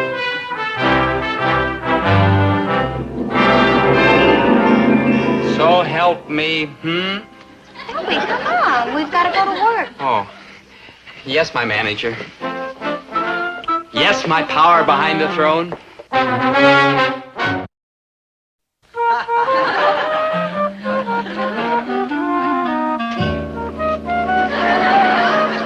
Hey, Dobe, do you like the sign, huh? I did it myself. Do you like it, Dobe? Do you like it? Oh, you've been a splendid campaign worker, Maynard. Splendid. Yeah, I did the sign nice, huh? Yeah, I appreciate that. And in years to come, I won't forget people who helped me when I was beginning my long climb to the top. Do you like the sign, Dobe? I did it. I like the sign, Maynard, and I'll never forget it. Never. Not even when I'm in the highest office. The highest office? You in trouble with the principal? No, Maynard, I mean the White House. Like, wow. The door will always be open to you, Maynard. Perhaps you'd like an ambassadorship. Crazy, man. Me going all them big brawls and them cats wearing red ribbons across their chests. Medals, yeah. Uh-huh. Howdy do, Duke. Howdy do, Duchess. Duchess, Maynard. Howdy do, Duchess. Howdy do, Dutch. Good morning, Clap. Great jumping, galloping Poles. Far be it from me to interfere with the processes of democracy, but will whoever perpetrated that banner... I did it, Mr. Pomfret. Yeah, I made it all by myself. Well, then take it off all by yourself.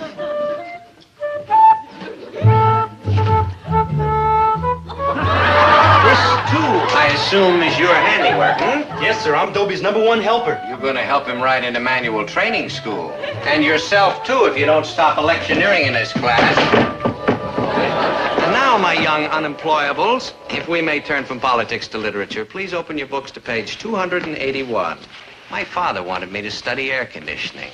But no, I wanted to shape young minds. Well, we live in hope. Perhaps someday I'll find a young mind. But enough of that. It's culture time. Milton Armitage, are you awake? Yes, sir. Bottom of the page, To a Skylark by Shelley. Please begin. Hail to thee, blithe spirit, bird thou never wert. Vote for Dobie Gillis.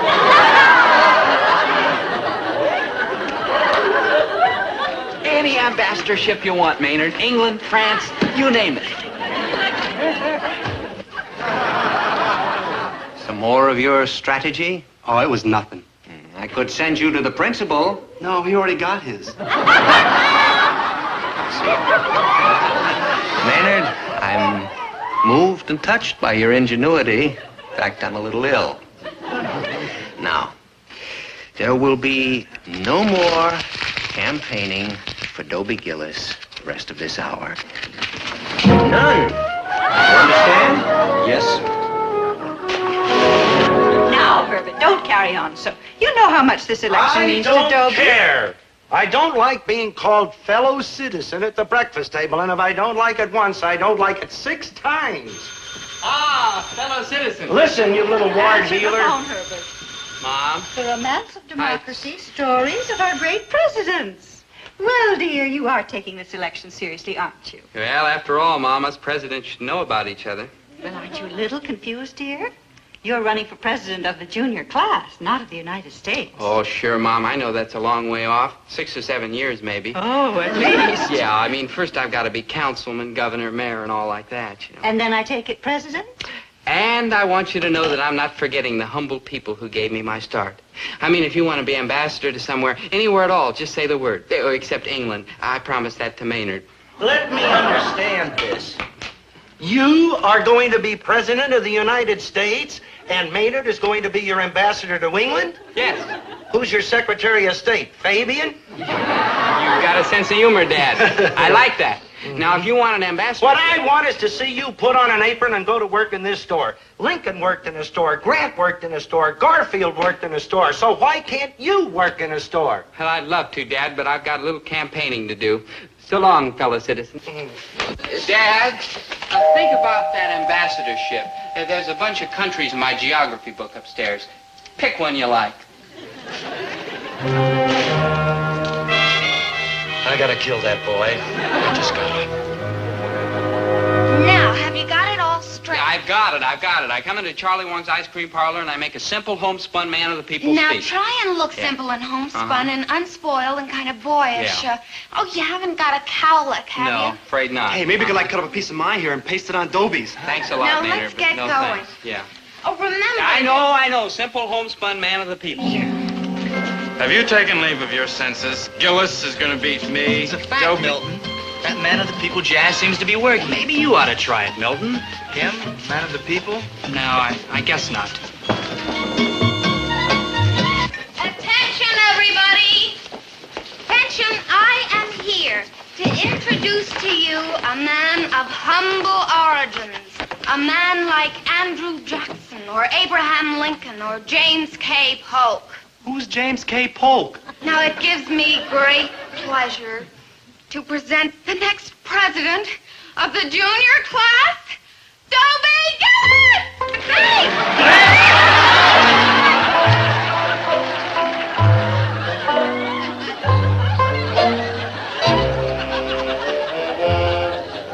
Fellow citizens, shucks, I just don't know what to say. I mean, all you swell folks clapping hands for little old homespun me.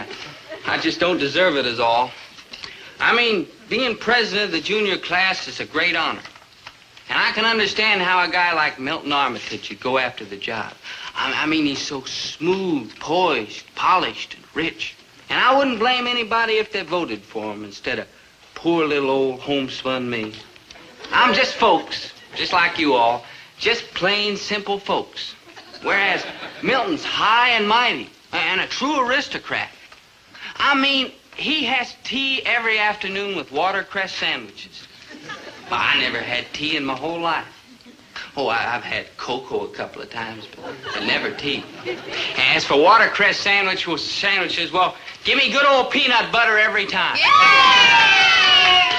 See, you can see I'm just a simple, homespun man of the people type.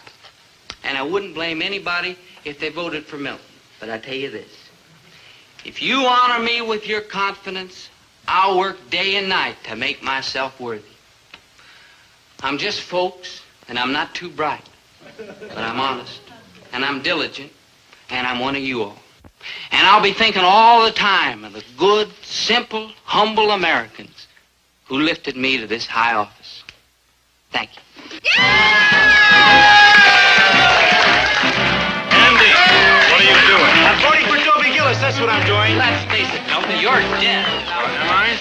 I will agree, dear boy, that the prospects are dismal, but whenever I need help, I know just where to get it.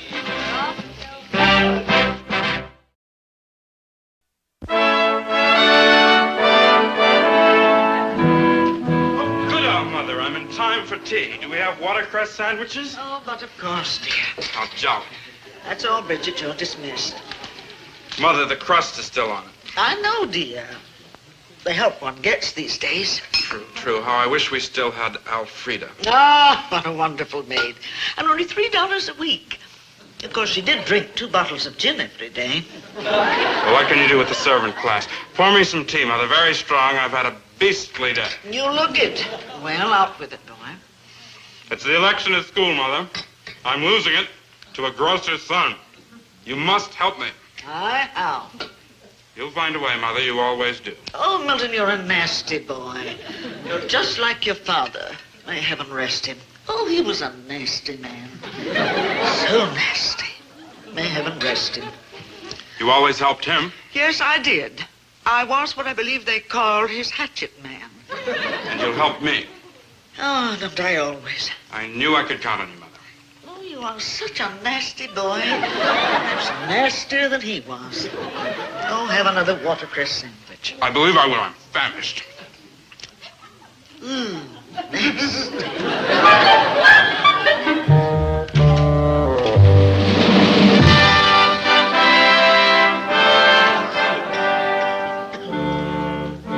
Can I help you, lady? Oh, indeed you can. I'm Mrs. Walter Hurlbut Armitage. Not Mrs. Walter Hurlbut Armitage with the big white house on the hill, the 300 acres? All surrounded by a 16-foot brick wall with broken glass embedded in the top. Oh, this is indeed a pleasure. Allow me to introduce myself. I'm Herbert T. Gillis, proprietor. Enchanted. Me too. Say, are you in some kind of trouble? Did your car break down or something? Here, do you want to use the telephone? No, I don't want to use the phone. Oh, well, did you want to use anything at all? Just help yourself. We're simple folk, but clean. I wish to place an order. Oh, you wish to place an order with me? This list was made out by my housekeeper. I think it's fairly complete. Oh. 15 pounds of caviar? Imported. Oh, what else? 6 dozen pheasant, 120 pounds of shrimp, 36 dozen artichokes. I'm entertaining the Iraqi ambassador this week. And, of course, his wife. Yeah, those Iraqis really love their artichokes. Lobster, sirloin strip, capons, ripe olive, rose hips. The best part of the rose. Oh, ain't it the truth? Well, there are a couple of items on here I don't happen to have in stock, but I can get them for you. I can get them for you this afternoon. Oh, splendid. Incidentally, this bill's going to amount to quite a bit of money, maybe $200-300. Oh, yes, I know. There'll be a larger order later in the week. I'm having several people for croquet. Mrs. Armitage, I really appreciate getting your business, and I want to tell you right now that Herbert T. Gillis will always treat you fair and square. Oh, that's not necessary, Mr. Gillis. Grocers always cheat me. One expects it. Not me. I'll give you a fair shake. Well, Well, Mr. Gillis, I see you and I are going to get on famously.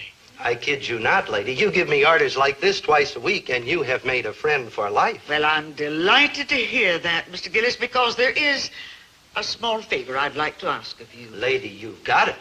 Your son, Dobie, and my son, Milton, are both candidates for the same office at Central High School. Your son, Dobie, according to all indications, seems to be winning the election. You mean you think my son Dobie is going to beat your son Milton? Oh, lady, somebody's been giving you a bum steer. No, Mr. Gillis, it's a fact. It's a sad fact. Sad? My son Milton is such a sensitive boy. Nasty, but sensitive. He's going to be absolutely crushed if he loses this election.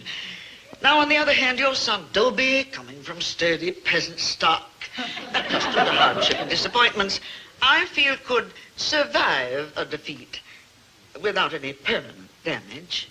I think I'm beginning to get the picture. Yes, Mr. Gillis. You persuade your son to withdraw from the election, and I'll give you all my grocery business. Now, that isn't quite fair, Mrs. Armitage. After all, Dobie's worked very hard. Orders like this, Mr. Gillis, twice a week. But sometimes oftener. Well, I don't know. I don't like doing this, Mr. Gillis. Especially for Milton. He's such a nasty boy. We can't pick our children, can we? No, we sure can't. But look at it this way. Dobie's young. There's always next year. And with the profit, the very handsome profit you'd be making each week from me, perhaps you could buy the boy some little thing to console him. Well, looking at it that way... Thank you, Mr. Gillis. I knew you'd understand. Yeah. I understand, but how am I going to make Dobie understand? Dobie, my boy, sit down there a minute. I'd like to talk to you. Dobie, I was 17 once, and I realize now that many things that seem very important when you're 17, in a few years, they're completely forgotten. Oh, that's awful. My boy, yeah, that's better. My boy, when I was 17, ooh, that's worse. Son, oh, that's, yeah, the manly approach. Stand up, Dobie, stand up. That's it. Son, Say, it's a great day for the great day, isn't it, Dad? Dobie. Well, what you want? I'm in a hurry this morning. Thalia wants me to stand in front of the voting booth. She says I should keep campaigning. My boy. Yes, Dad? Son. Maker of presidents? Now, don't talk like that. I got something to say to you, and you're not making it any easier. Aw, Dad, I know how you must feel. Listen, you don't have to congratulate me right now anyway. Wait till the election's over and I get home this evening. Then you'll have all day to work on your speech. Son. Just say something simple to me. Son. Simple. But remember, someday, it's likely to be printed in a book like this. Son. Maybe I could have Thalia write something appropriate for you to say. Yeah. Shut up! Shut up? Me? Yes, you. You're beginning to act just like a politician. You can't stop talking. Well, I think good on my feet. It's like a knack. Milton Armitage's mother was in here just now, and she gave me a big order, an enormous order. Now, she does not want Milton to lose the election. So she'll give me an enormous order every week, maybe twice a week, if you will withdraw from this election. Withdraw? Oh, I know what it means to you, but it also means bread and butter to this family. It's undemocratic. It's un-American. I won't do it. You should be reported to some committee. You're trying to undermine the American way of life. I'm just trying to live the American way of life. With Mrs. Armitage's business, I'd show a profit every month. And don't forget, she's a leader. And if I please her, I get all that high society business. Wouldn't you like to see me in a supermarket? Wouldn't you like to see me in the White House? Now, cut that out! Just because you get elected president of the junior class doesn't mean that you're automatically president of the United States. Well, why not? Lincoln worked in a store, and he got to be president of the United States. Grant worked in a store. Garfield worked in a store. You only live in a store. You never worked in a store a day in your life. Now, you go straight over to that school and withdraw from this election. Or else. And furthermore... No, sir. My hat's in the ring, and there it stays. I'll put your head in the...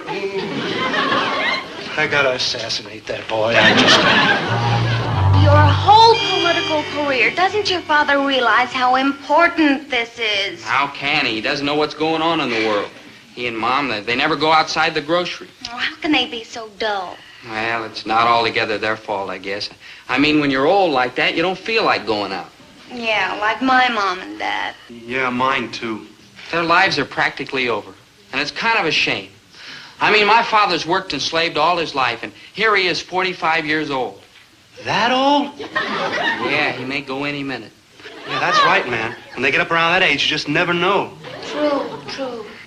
And if I can bring him a little pleasure or comfort in the short time he has left, well, gee, I'd be pretty selfish to think about myself. I mean, Dad's a pretty good guy. Oh, he's kind of stingy and hateful, but he's a pretty good guy underneath. Yeah, I like my mom and dad, too. They're square, but there's no real harm in them. Yeah, I know what you mean. My parents do their best for me, such as it is. Kids, I don't know quite how to tell you this. It's all right, Dobie. We understand. Sure, good buddy. In fact, I think I'll go home and do something nice for my father, while there's still time. I appreciate how hard you two have worked for me. Honest, I do, but I gotta withdraw from the election. I owe it to my poor old father. Dobie, you've got a good heart. You're like a real human being. Thanks, kids. Come on, let's go tell Mr. Pomfret I'm quitting. Ah, Dobie, I've been looking for you. I got your note offering me an ambassadorship. Please don't think I don't appreciate it, but if I ever should leave teaching, which seems daily more likely, I'm going into air conditioning. It's just as well, Mr. Pomfret, because I have to withdraw my offer now. You see, I'm... President, everybody get up and vote for the hell for Dobie Gillis. I mean, other people. A vote for Dobie is all kind of people. You were saying? Huh? You wanted to tell me something. Yeah, Big Daddy. Vote for Dobie Gillis. Yeah. Vote for Dobie Gillis. That's right, vote for Dobie Gillis.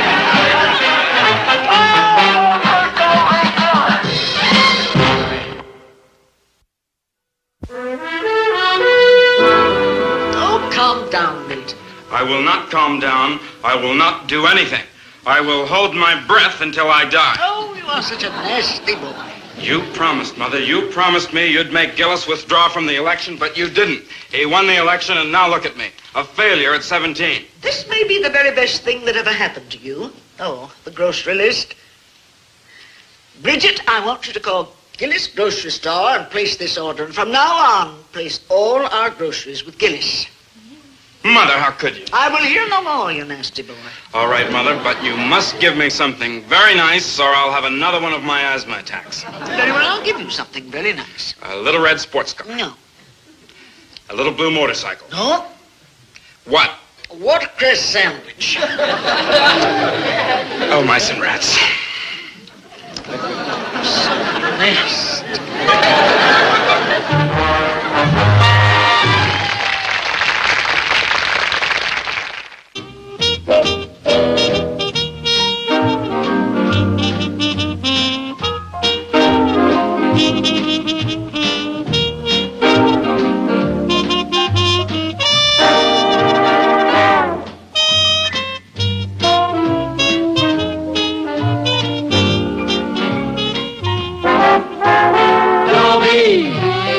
Once a gal was dreamy, Dobie.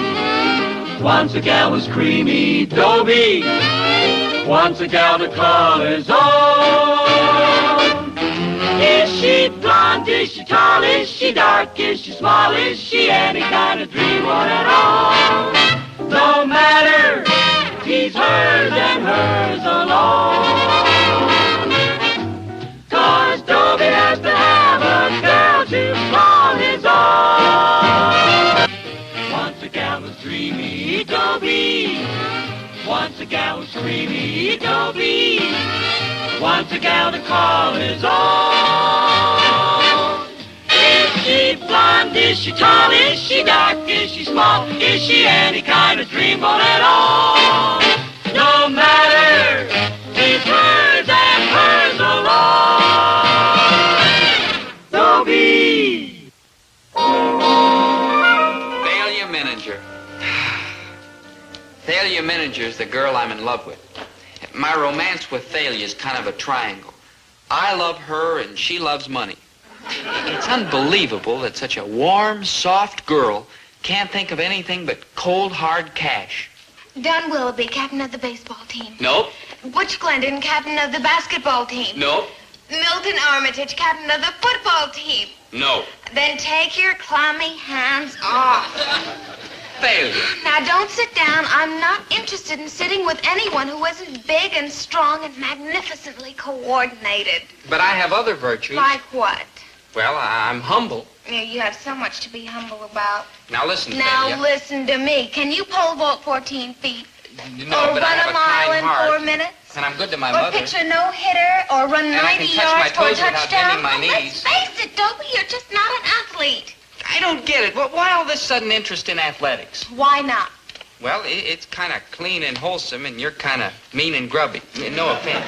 Dobie, I've told you 1,000 times. I don't care about money, not for you. me. No, you're only thinking of your family. You got to marry a rich boy because your father is 60 years old and has Kidney a condition. And your mother isn't getting any younger. No. And your sister married a loafer, and your brother is unemployable. Uh-huh. And it's up to you to save the family from the Poorhouse. poorhouse. Yeah, I know. Right. Well, what's this got to do with athletics?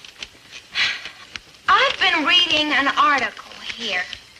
Do you know that Ted Williams got $100,000 from the Boston Red Sox last year? Imagine that! Just for playing a couple of hours of baseball every day, and he got a nice suntan, too. Oh, yeah, especially in those night And games. Mickey Mantle got $80,000. Well, he's younger. And do you know what the quarterback of the Chicago Bears got last year? Lumps. Don't get smart, mister. There's money in athletics. Big money. Take the second Lewis Schmeling fight. Do you know that Lewis got $260,000 and knocked out Schmeling in 1 minute and 58 seconds of the first round? Yeah, I'll bet you know how much that is a second, don't you? 2,271.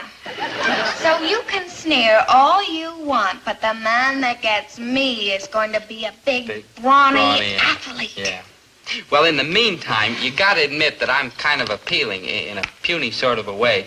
So how about going with me to the drive-in tonight? The picture's a gasser. The monster who devoured Cleveland. The monster who... Oh, Dobie, you're positively sick-making. Well, we don't have to watch the movie, if you know what I mean. Yeah, I know what you mean, but you don't seem to know what I mean. You and I are through. That's all. What I want is a big, brawny athlete. I know. Hello, child. Milton! Hello, Oh, child. you're so big and strong and athletic. I guess you could say that. Rich, too. Well, old money. That's the best kind. Tell me, my dear, what are you doing tonight? Not a thing. What did you have in mind? The drive-in movie. They're playing rather an amusing little pastiche there tonight called The Monster Who Devoured Cleveland. Oh, I'm dying to see it. Now listen, Shall we Milton. say 7-ish? Any issue like. Milton? Which car shall I bring? The long, low convertible or the long, high convertible? Oh, well, you decide, Milton. Very well, I'll have Fidelio polish them both. Now, just a darn minute, Milton. Sonny, did you lose your mother? You're so funny and strong and old money. I'd like to point out that Thalia and I were having a private conversation. How nice for you. And now Thalia and I are having a private conversation, so why don't you toddle off? Thalia, I appeal to you. No, Dobie, you don't appeal to me. You're a nice, sweet, weak little man, but toddle off. Steve.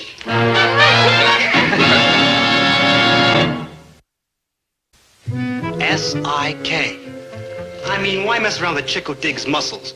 I mean, look at it this way. You get, like, maimed. Maynard, it's written in the great books. He who lives for love must be ready to die for love.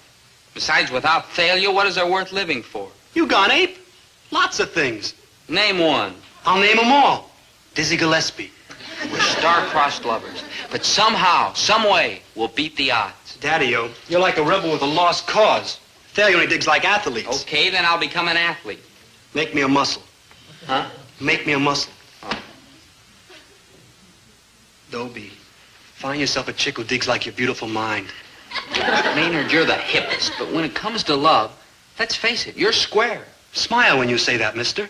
You don't get the point. A man in love can move mountains. Yeah, but he can't become an athlete. I'll become an athlete. What kind of athlete? I don't know. Basketball? Too short. Baseball? Too slow. Shot put? Too weak. Football? Too yellow. That leaves the girls' swimming team, and you'll never pass the physical. I'm sure I have athletic abilities. They just have to be tapped. Dobie, love has tapped you so hard you're punchy. Maybe polo's my game. Or lacrosse. Or squash. Punchy? Did you say punchy? Yeah, I sure did. Maynard, you just said the magic game. Boxing. I'll become a ruthless fighting machine. So long, Dobie. You just crossed over. Maynard, do we have a boxing team? No. Then who's to know I'm not a ruthless fighting machine? Well, for one, Thalia won't know. She'll know when I flatten the greatest athlete in the history of Central High. All city, all state, all interscholastic. Man, you could only mean... Moose McCullough, the legend. Oh, I know he'll cooperate. Oh, I dig. A fix. Yeah. Yeah, what makes you think Moose McCullough's gonna let himself get flattened by you? Because Moose springs from that special breed of men. He'll do anything for love. The pursuit of La Femme is the noblest art known to man, Dobie. You can count on me. I knew you'd feel that way, Moose. We're cut from the same cloth. Oh, little Moose must be hungry. Hand me that bottle, will you? Oh, sure, Moose.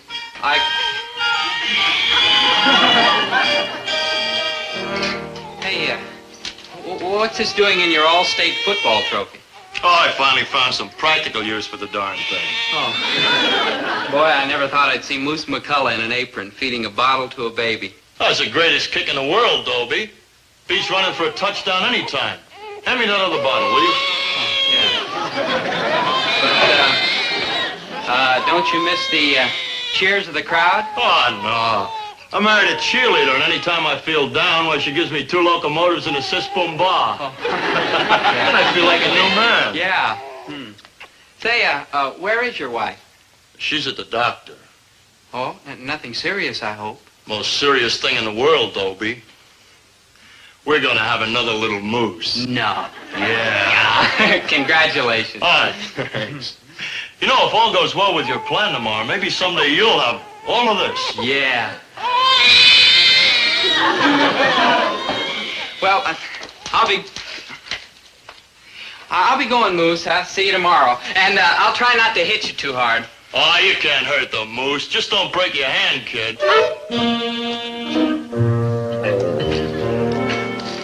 Oh, Dobie, how sweet. I'm just mad about banana split. If only I could be a banana split. Now, Dobie, let's not make things difficult. I may as well tell you, Thalia. When I leave this table, it's all over. Kaput.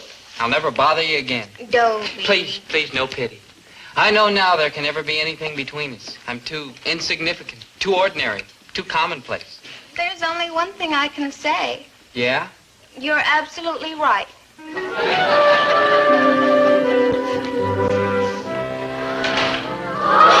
Oh, that's him. Moose McCullough. That's the legend. So it's Moose McCullough, the legend. So what? Oh, Dobie, jealousy has worked your mind. He was a 4-letter man. He won over 100 athletic trophies. And the 7 years that he spent at Central High were brilliant and unforgettable. Oh, I may die. He's coming this way. What? Well, hello. Hello, Mr. McCullough. Oh, my friends call me Moose. She isn't one of your friends. Oh. She's gonna be. You're picking on the wrong girl, Mr. McCullough. She's not interested. Dobie, mind your own business. You heard her. Now, why don't you toddle off home and play with your finger painting? Mr. McCullough, sir, I'm not going to stand for this, sir. I know you're the greatest athlete Central High ever had, Mr. McCullough. And I know how strong and tough you are. And even how you were a professional heavyweight fighter for a while. And everybody's heard about that time in Chicago when it was night and those 6 gangsters didn't recognize you and they jumped you. How you almost killed them. I know all about that, Mr. McCullough, sir. All about what? Listen, why don't you run over to the counter and see if they've got your pablum ready yet? But I love Thalia Millinger. And I'm going to count to 3, and if you haven't stopped bothering her by then, I'm going to slug you, Mr. McCullough. Oh, I know, you may kill me. But what does it matter? What is my life compared to 1 second of Thalia Millinger's happiness? So leave her alone, Mr. McCullough, or else. 1. No, Dobie, you're crazy. 2. Stop before it's too late. 3. He'll kill you, Dobie!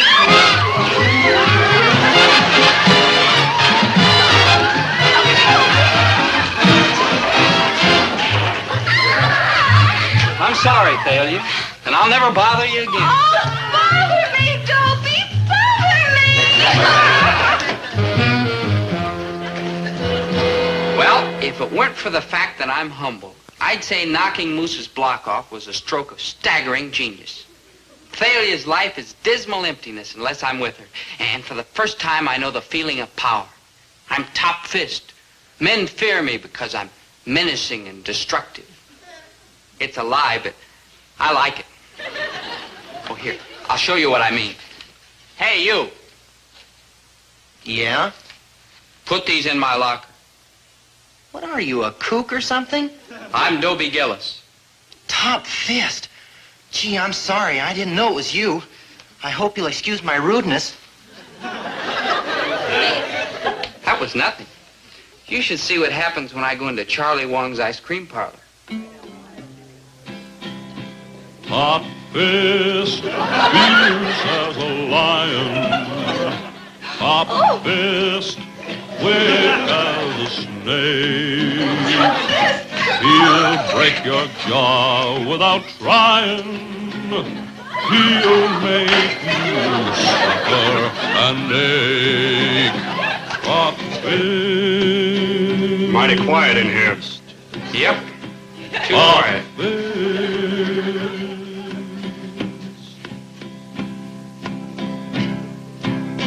Play something for Top Fist. Play.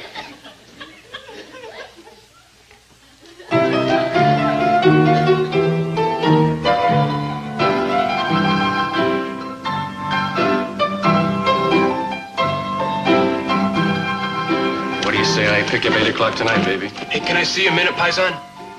Excuse me. Look, stupid, can't you say I'm busy operating? Well, tomorrow they'll be operating on you. That's Dobie Gillis's girl. Look, I don't care who's Dobie Gillis. Dobie Gillis, the guy that reduced the legend to rubble. Holy smoke, I better get out of here.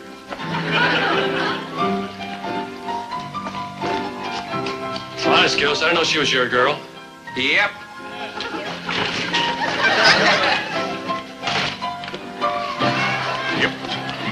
He's rough and he's tough, but he's tender.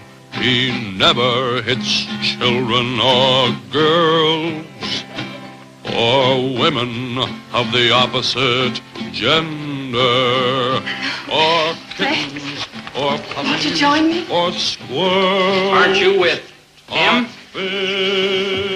Don't mind me, Top Fist. I'm just leaving. Honest. Thanks again for getting rid of that. You're rotten, but call me sometime. My phone number. Violet.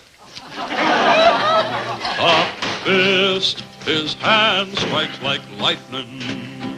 I touched him. I touched his fist. Here's a man, kind but frightening.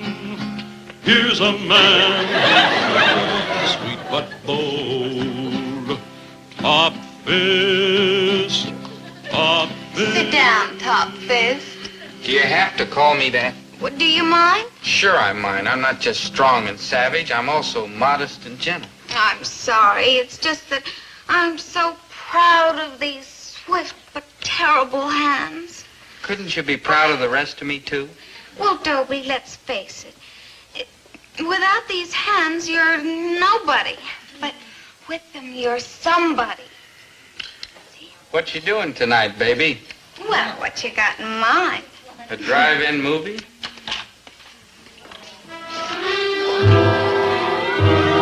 Hey, Daddy-o. Send him away. Get lost, Maynard. It's Milton, man. Milton. He's here.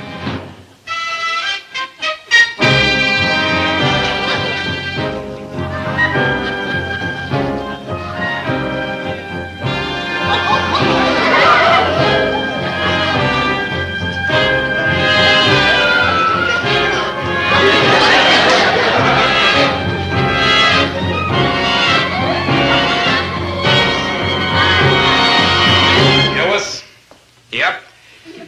Gillis, I didn't come here to make trouble, but Thalia Menninger is my girl, and I'm asking you to stay away from her. Yep. I know your reputation, but nobody moves in on my girl and gets away with it. Yep. I know what you did to the moose. I'll take my chances. Yep. Yep. Nothing can change my mind. Oh, I gotta see you, Top Fist, right away. I like business. Dobie, out of your mind? Don't worry, I won't hurt him much. Just enough to teach him a lesson. Look, this is your old good buddy, Maynard Krebs. Out of my way. And you're Dobie Gillis, remember Dobie Gillis? Oh, my gosh. I forgot. All right, Gillis. What about it? Yeah, it's okay, Milton. Failure's yours. I'm hanging up my fists. Yeah, that baby, he's yellow. Dobie, I know how you feel, but one more fight won't hurt. There's always one more fight, Thalia, gal. Don't you see, if I don't quit now, I'll never quit. They won't let me. There'll always be some glory-seeking punk looking to knock off the guy who knocked off the legend. No? That's why I'm hanging up my fists. No, He'll fight or else. No. You be in the park at 3 o'clock tomorrow afternoon and we'll all know you're yellow. 3 o'clock. Sharp. Yellow.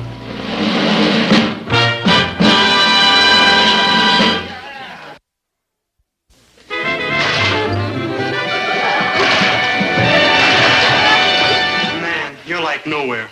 Let's try something else. Yeah. Hit the old mitt. Yeah, wait. No, hit the old mitt. Oh, I'm sorry, Maynard. Sorry. For what? For hitting you. Pretty terrific, huh? Yeah, deadly. No butterfly could take such punishment and like live. That was my best punch. Yeah? Uh-huh. Let's try another approach. Can you fight dirty? Maynard, try to be helpful. Okay, call off the fight. What? Loose face? Either way, that's what's gonna happen. I repeat, call off the fight. You lose the chick, but you like stay out of the hospital. Maynard, what's a split lip compared to a broken heart? No. No, if anyone calls off this fight, it's gonna be Milton Armitage. Which isn't a bad idea. Daddy-o, there's no way on earth of talking that cat out of this massacre. Maynard, where there's a moose, there's a way.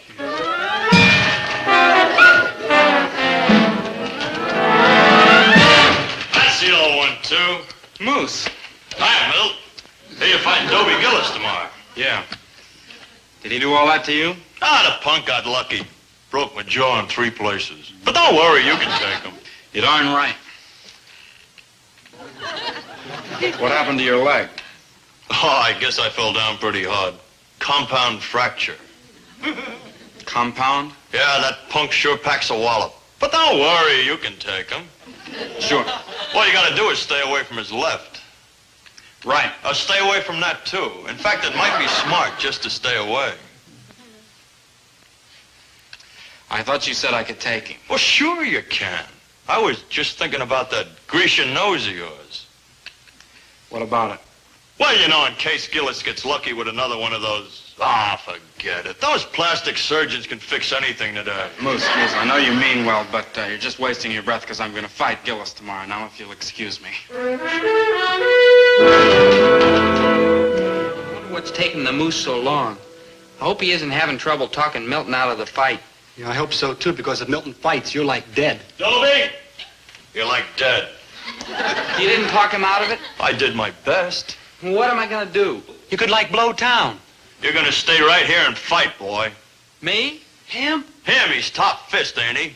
But, Moose, you know that's not true. People only call me that. Well, they called me the legend, and by George, I became the legend. Listen to me, Dobie. You can do it. If you believe in yourself, you can do it. But, Moose... No buts. Do you love failure or don't you? Sure I love her, but... No buts! Now, look. Love can change the world. It can move the earth. Love changed a 97-pound weakling into top fist.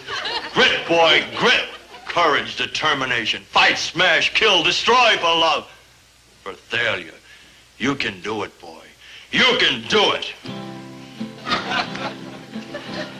Sure, Dobie. You can do it. Remember, good buddy?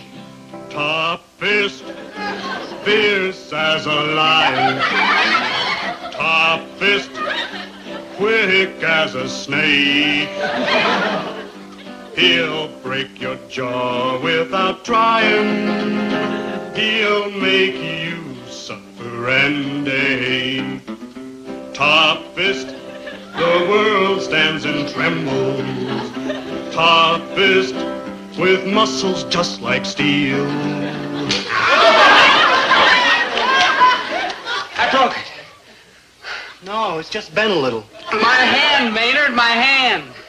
Ow! Failure. Dobie, what happened to your hand? The hazards of training, my dear. Yeah, it's broken. All 6 fingers. Yeah. Oh, that's a shame. Well, I guess you'll just have to fight with your left hand then. You mean you still want me to fight? Well, why not? I mean, you don't need more than one hand to take a cream puff like Milton. Cream Puff, he's captain of the football team. You'll take him top fist. I know you will. What happened to you? Accident in training. You? Same thing. Tough. Yeah, tough. Yeah, tough.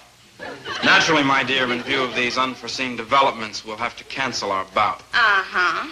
Perhaps in a year and a half or so, when it heals. My doctor says 3 years. Yeah, I think you're just a couple of fakers. Yes, I rather thought you would. You're a great beauty, Thalia, but you have a very suspicious nature. So I've brought here a little proof. I have an X-ray picture here. That dark line you see there is a fracture. Compound fracture, I believe. Very interesting. Are you convinced now? Yes, there's only one thing wrong. It's an X-ray of a foot. Fools. Nice try, Milton. Now, I suppose you have an X-ray to give me, too? You're darn right. Maynard, show her the X-ray. And this is no foot. Ah, you're right. It's a hand. Then you believe me? Yes, I certainly do. And you'll be my girl? No, I certainly won't. Then you're mine. No, Milton, what I want is a fighter. And a fighter needs 2 things. He needs lots of guts and 2 hands of iron. You haven't got one and he hasn't got the other. So I'm just going to have to keep looking. Goodbye, boys. Well, chin up, fellas. Look at it this way. You're like better off without her. I mean, who needs girls? They're like fickle, and they like spend your money, and they like bug you all the time. I mean, like, who needs them? Like, shut up.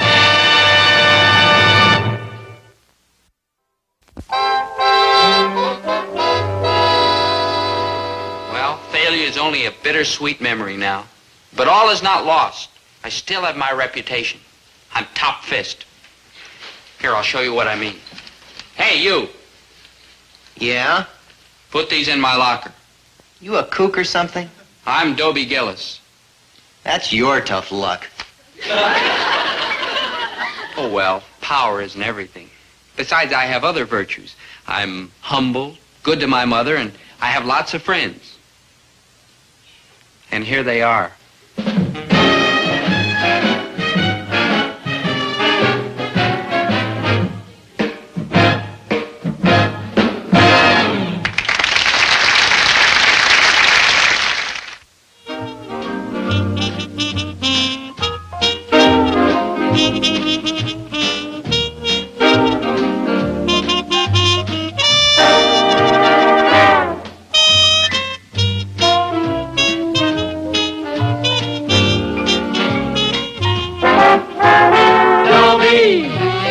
Once a gal was dreamy, Dobie.